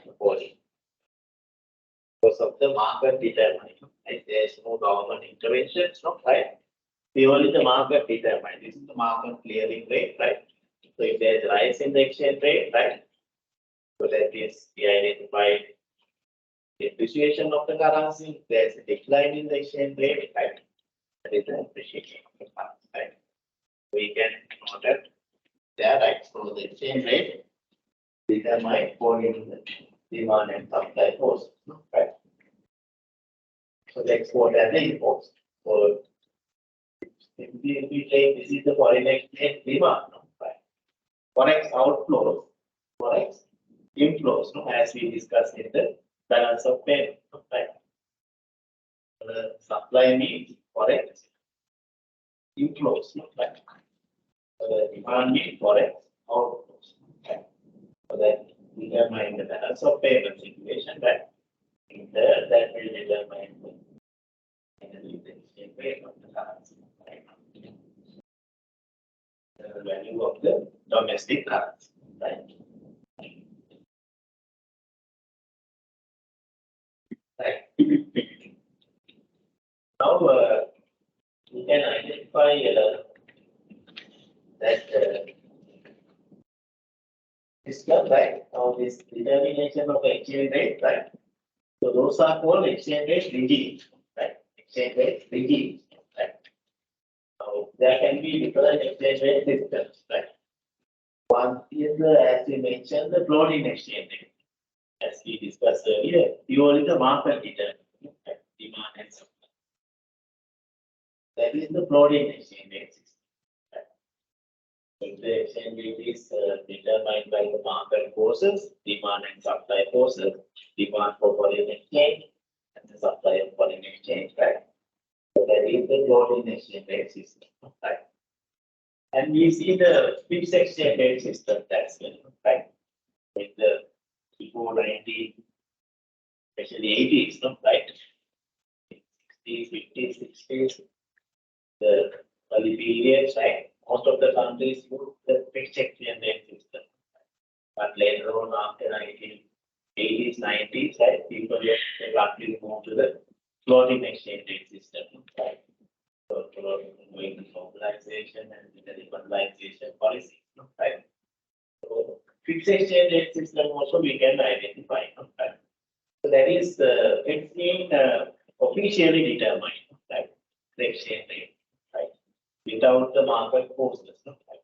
Market forces has no role to play in exchange rate determination, right? Under the fixed exchange rate system, right? Purely it is determined by the right? Monetary authority, right? Not the market. Government decide the exchange rate, fix the exchange rate, right? Now we take the now this is the market clearing rate, right? $1 equals 320, right? But The fixed under the fixed exchange rate system, government fixed the exchange rate. Let's say this. Right. Government fixed, right? $1 is officially fixed, right? 350 rupees. Right. So that is the official rate, right? Not the market, right? It is decided by the government under the fixed exchange rate system, right? The market is not played role, but government dominate the market. Government intervenes in the market and fix the rate, right, in the foreign exchange market. Right? So that is fixed exchange rates, right? And in between that, right, floating and the fixed, we identify intermediary bodies, right? So that is the managed float system. Here, two words are the managed float. Floating also there, right? Because market floating means market determined, right? Managed means monetary authority fix it, right? Manage. Right? So basically, the market determines the exchange rate, right? Under the managed system, but central bank control the exchange rate, right? With the rate, with the upper and the lower rate. Central bank maintain the exchange rate with the range, right? Upper range or lower range in between. Right? Basically, it is determined by the market, but central bank readjusts the exchange rate according to the requirements. Right? That is called managed float system, right? Managed floating system. So most of the developing countries, right, experience managed float system. In our country also, right, we had a managed float system. Even though we say after 1977 onwards, right, we studied the common economic policies, right, that is the exchange rate is not market determined there, right, but central bank readjusts the exchange rate according to the requirements of the country, right. So that is managed float system. Target zone, right? Targeting the particular rate, right? Central bank, the market rate is going up, right? Central bank control the rate, right? If they are restrictions, right? Rate is going down, right? Then again, in the mid, that is the managed float, right? After that, we see the monetary authority involved, but behind this thing, the exchange rate. And there is another called dual exchange rate system. What is it? Have you heard this dual? What is the dual? Dual means two exchange rates. Right? That also countries, right?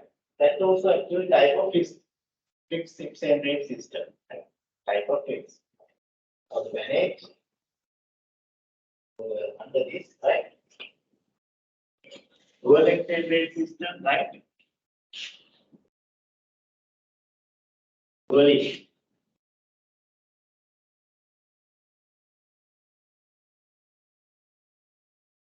There are two exchange rates, right? One is the official rate.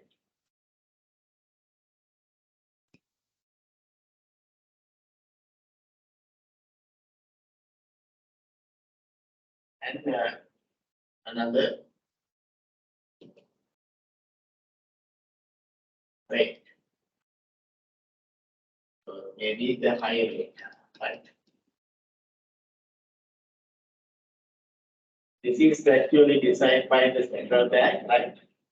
So the government, right, declare the official rate, and both actually other rate also decided by the law, right? The dual. Under that dual exchange rate system, we see the two exchange rate opening. So as a policy of the government, sometimes, right, they use lower exchange rate, right, for a particular imports to the exports. Right? And another high rate for the market rate, right? And the high rate is applied for other type of export and import. So that is kind of control system managed by the central bank on their motion. Right? So the official rate now in Sri Lanka also we had this foreign exchange rate system in 1970s. That is called FEEC. And we have any idea? FEEC, foreign exchange entitlement certificate.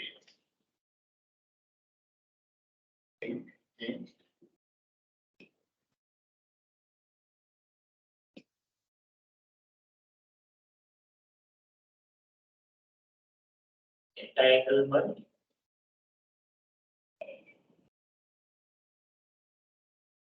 certificate.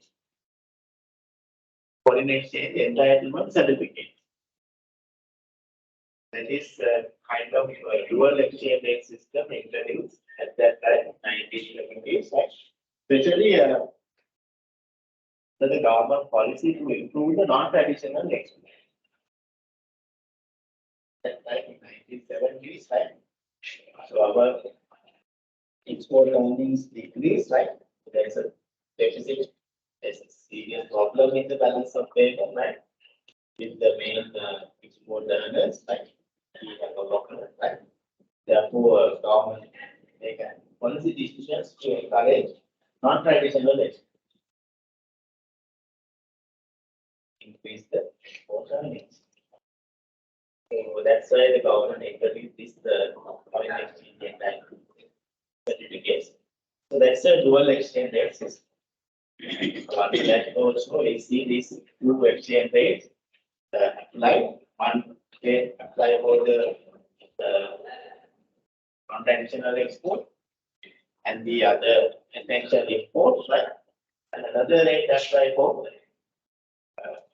imports of luxury goods and exports. These are the control regime, right? Most type economic policy regime.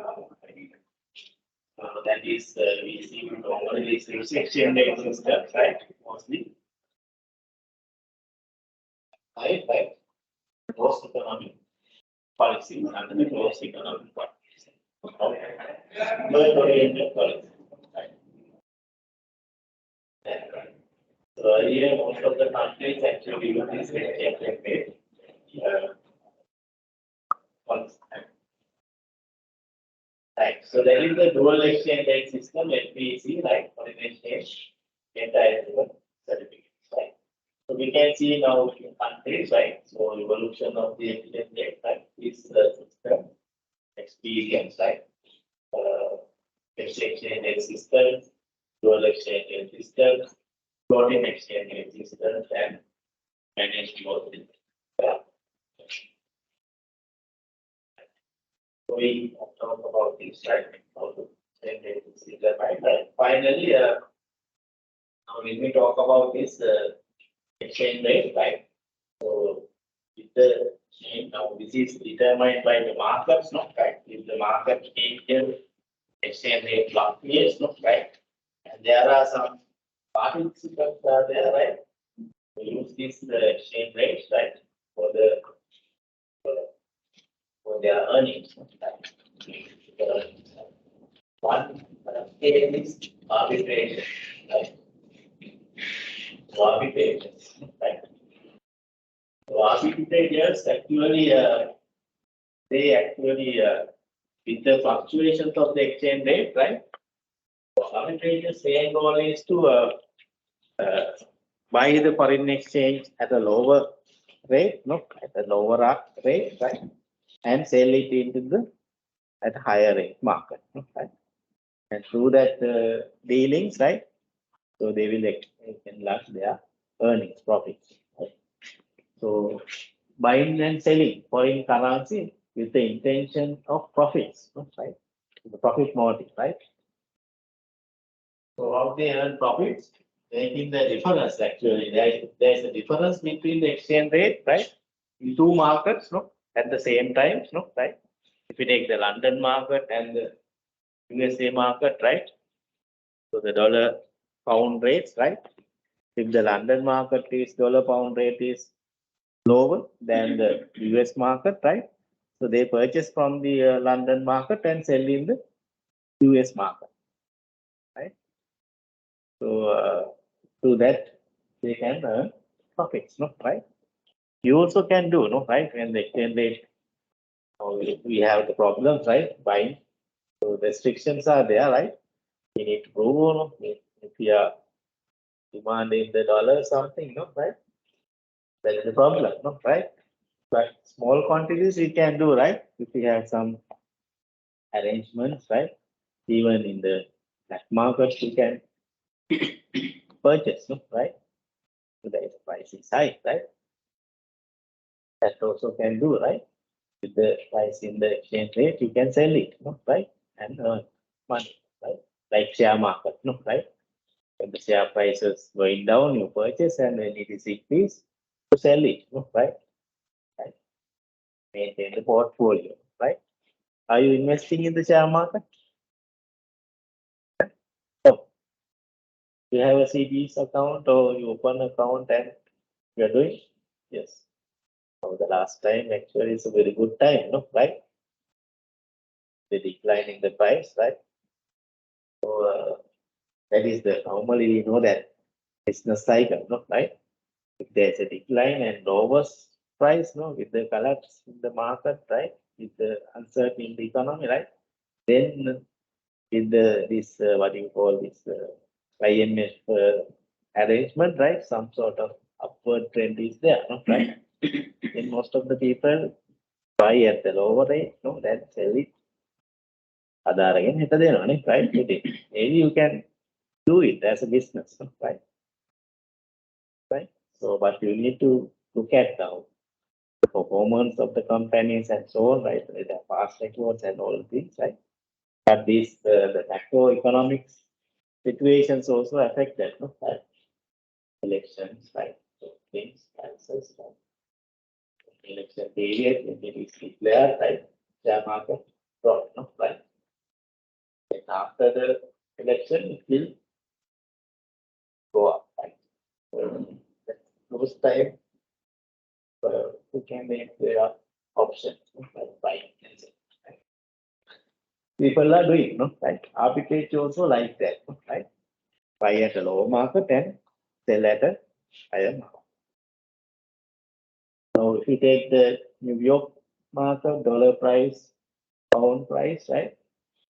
$1.99, right? New York, right? London, same period, right?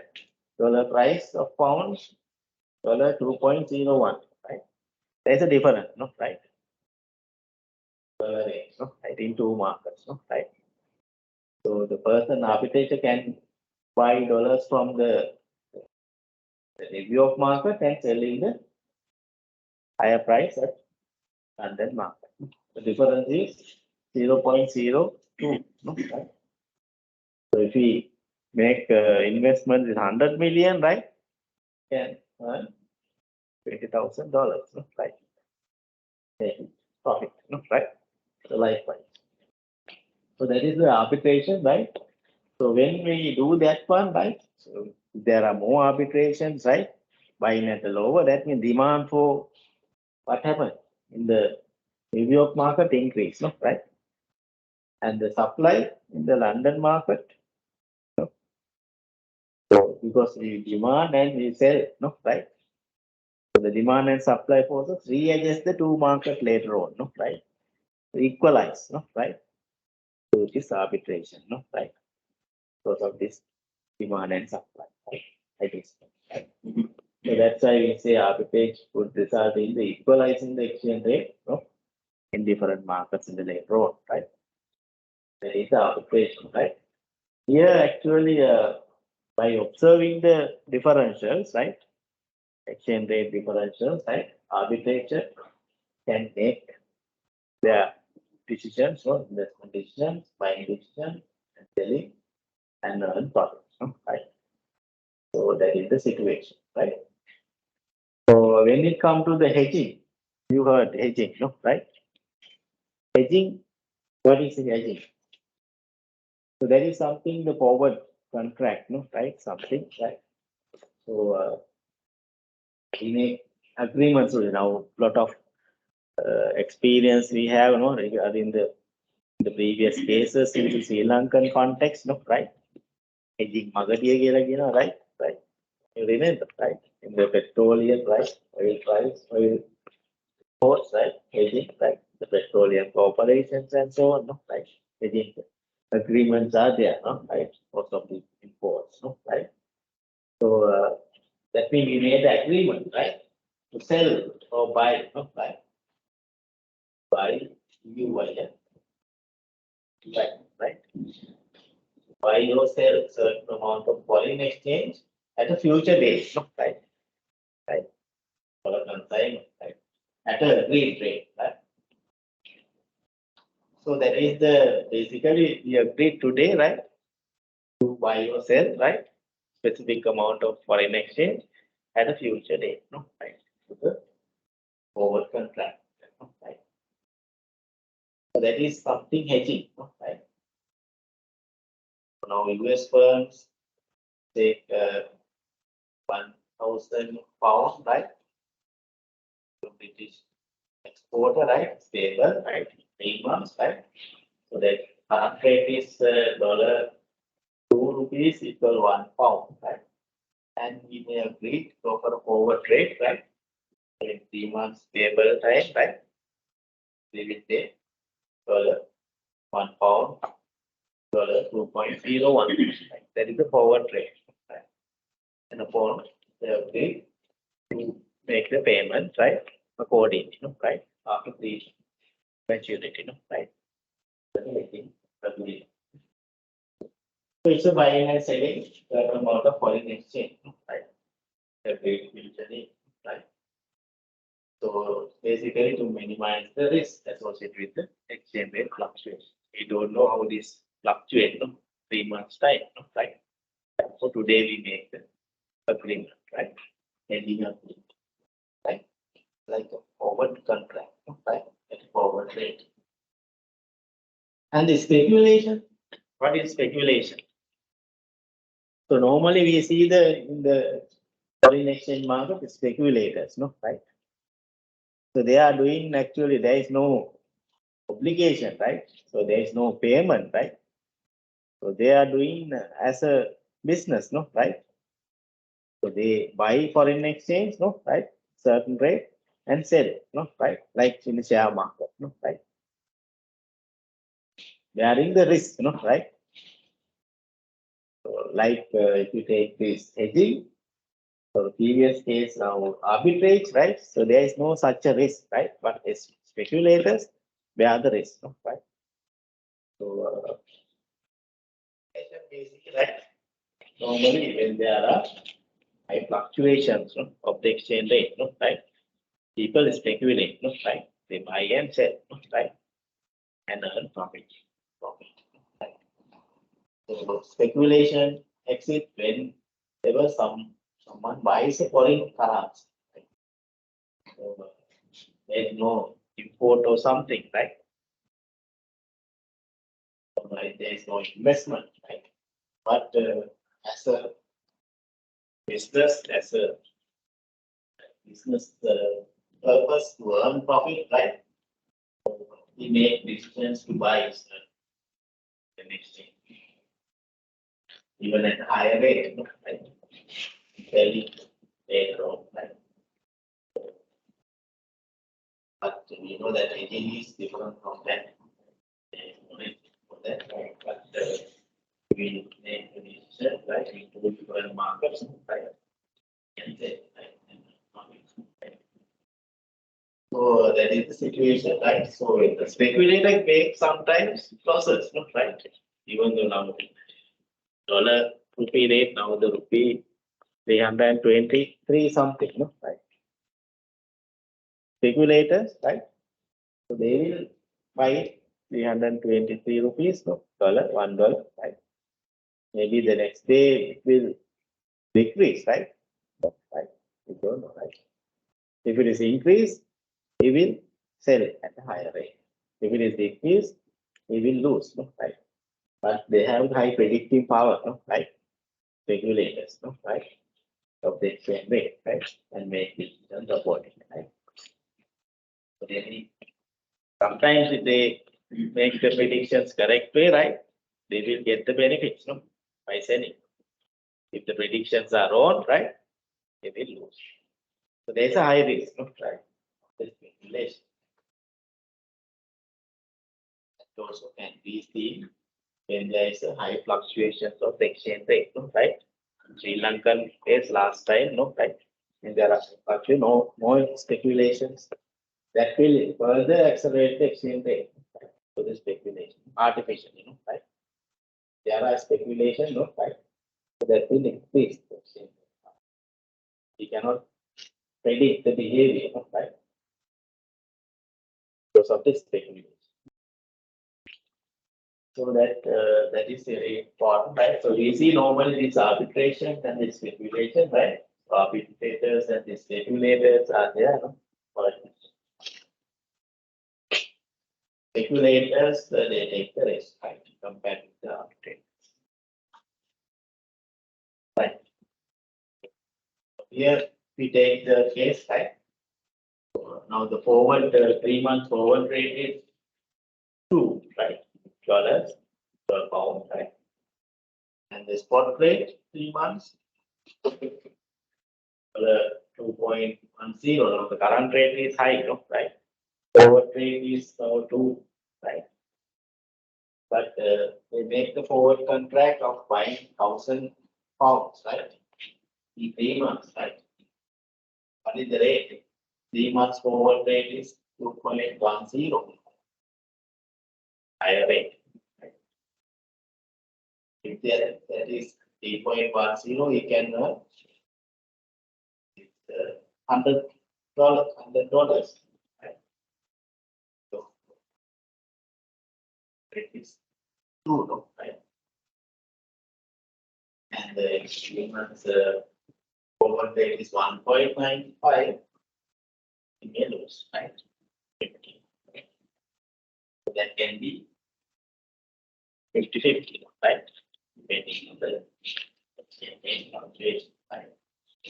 Regulators, they can predict clearly, right? They commit, otherwise they will lose, right? That can be. But so many regulations are there, right? So exchange rate, the market. Right. So you can see these speculations, hedging, and the arbitrage, right? So when we talk about those are the important concepts that we can highlight the exchange rate, right? For an exchange market, right?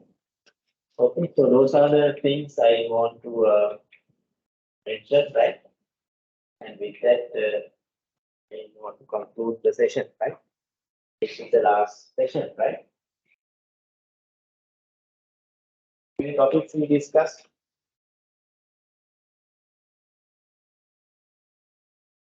How many? So we talk about the consumer, not the producer's behavior, or starting. Right. So there we talk about the production function, cost function, okay. That's revenue. It's not like markets. Okay.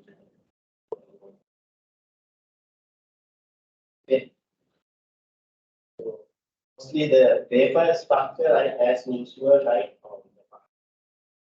Right. 2.5 hour day. In time duration, right? The change right.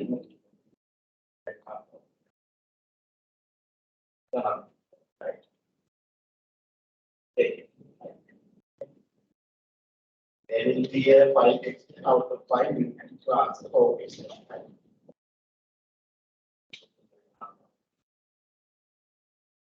We'll cover mostly the topics that we discussed.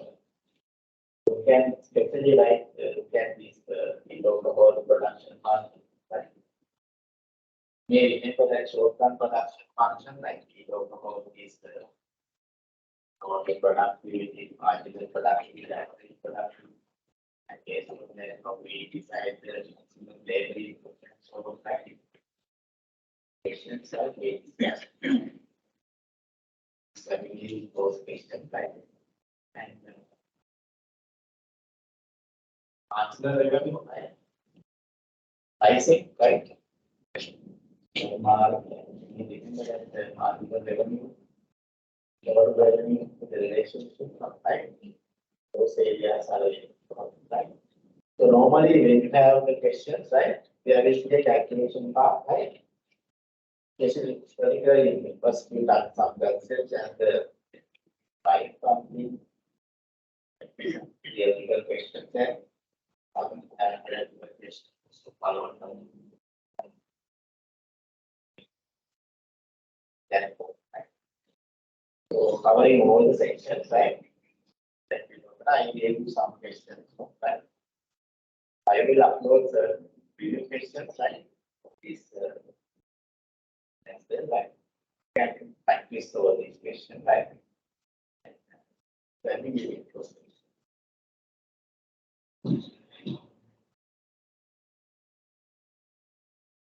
you need to do that. You need to do the answers, right? If there are like questions, you can ask me, right? If you discuss with your friends, right? And can take your answer as well, right? Get the answer.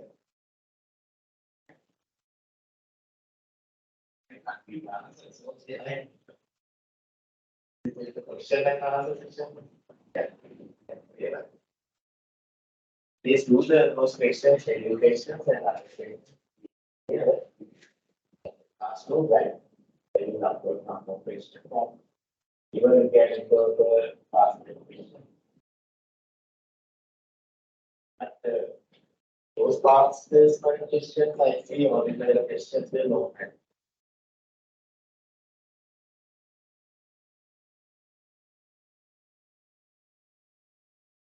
Got figure, right? One of the things that we discussed. Please have a nice you are.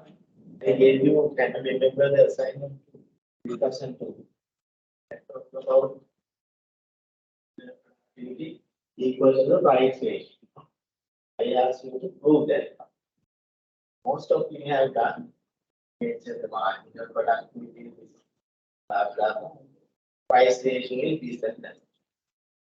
We have a coordinating this. What is what we derive? How the marginal productivity, how it is equals to the price ratio between the two products. That one. So right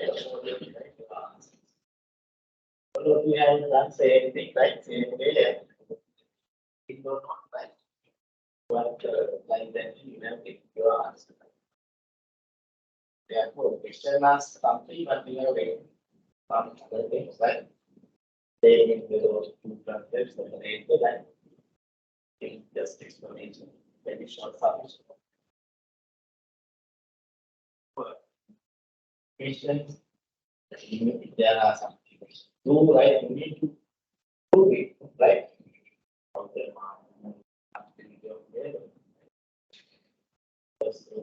price ratio, right? And also you can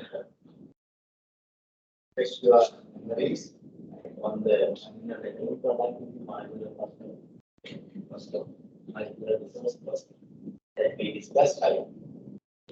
That goes to one, right? All the things that we discussed, I think, relevant, right? Right.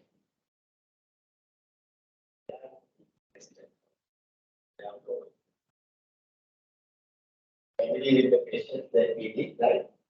And from it, maximize everything, right?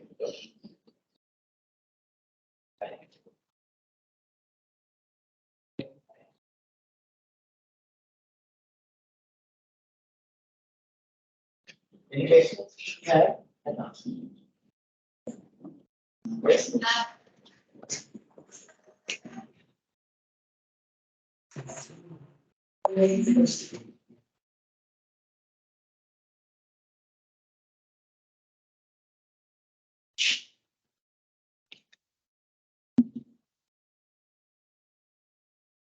Okay, any other questions? If you have any question, you can ask. How about your assignments, continuous assessment, mark the two members, next quarter, by the three. This here, your mark.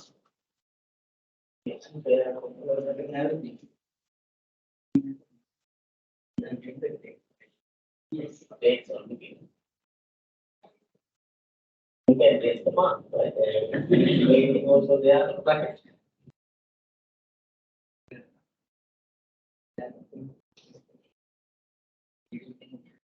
the question is not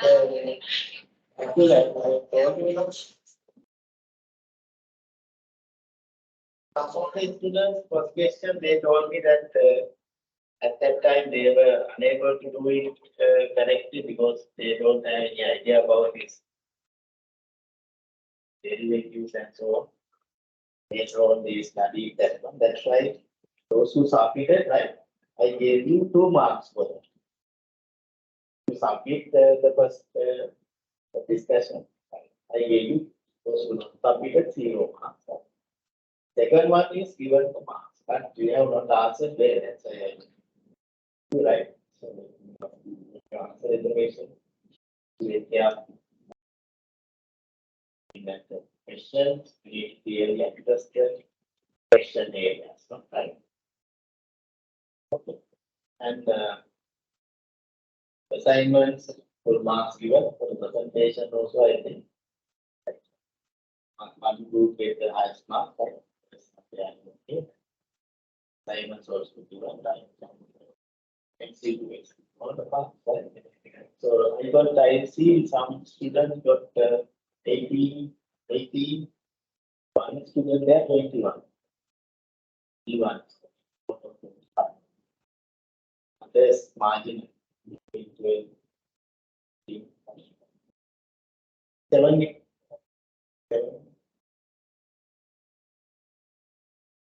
So that's why I gave you only out of the 25. I gave you 15 marks. Marks allocated for the second time. So then they are marks allocated. I think you are satisfied with the marks you got, right? The grades, no, right? You need to do something in the final exam, right? So therefore, do best, right? Do your best at the final examination, right? So considering what we talked in the classroom, right? Okay, then good luck, right? Wish you all the best for the examination, right? We'll meet again, right? After, right?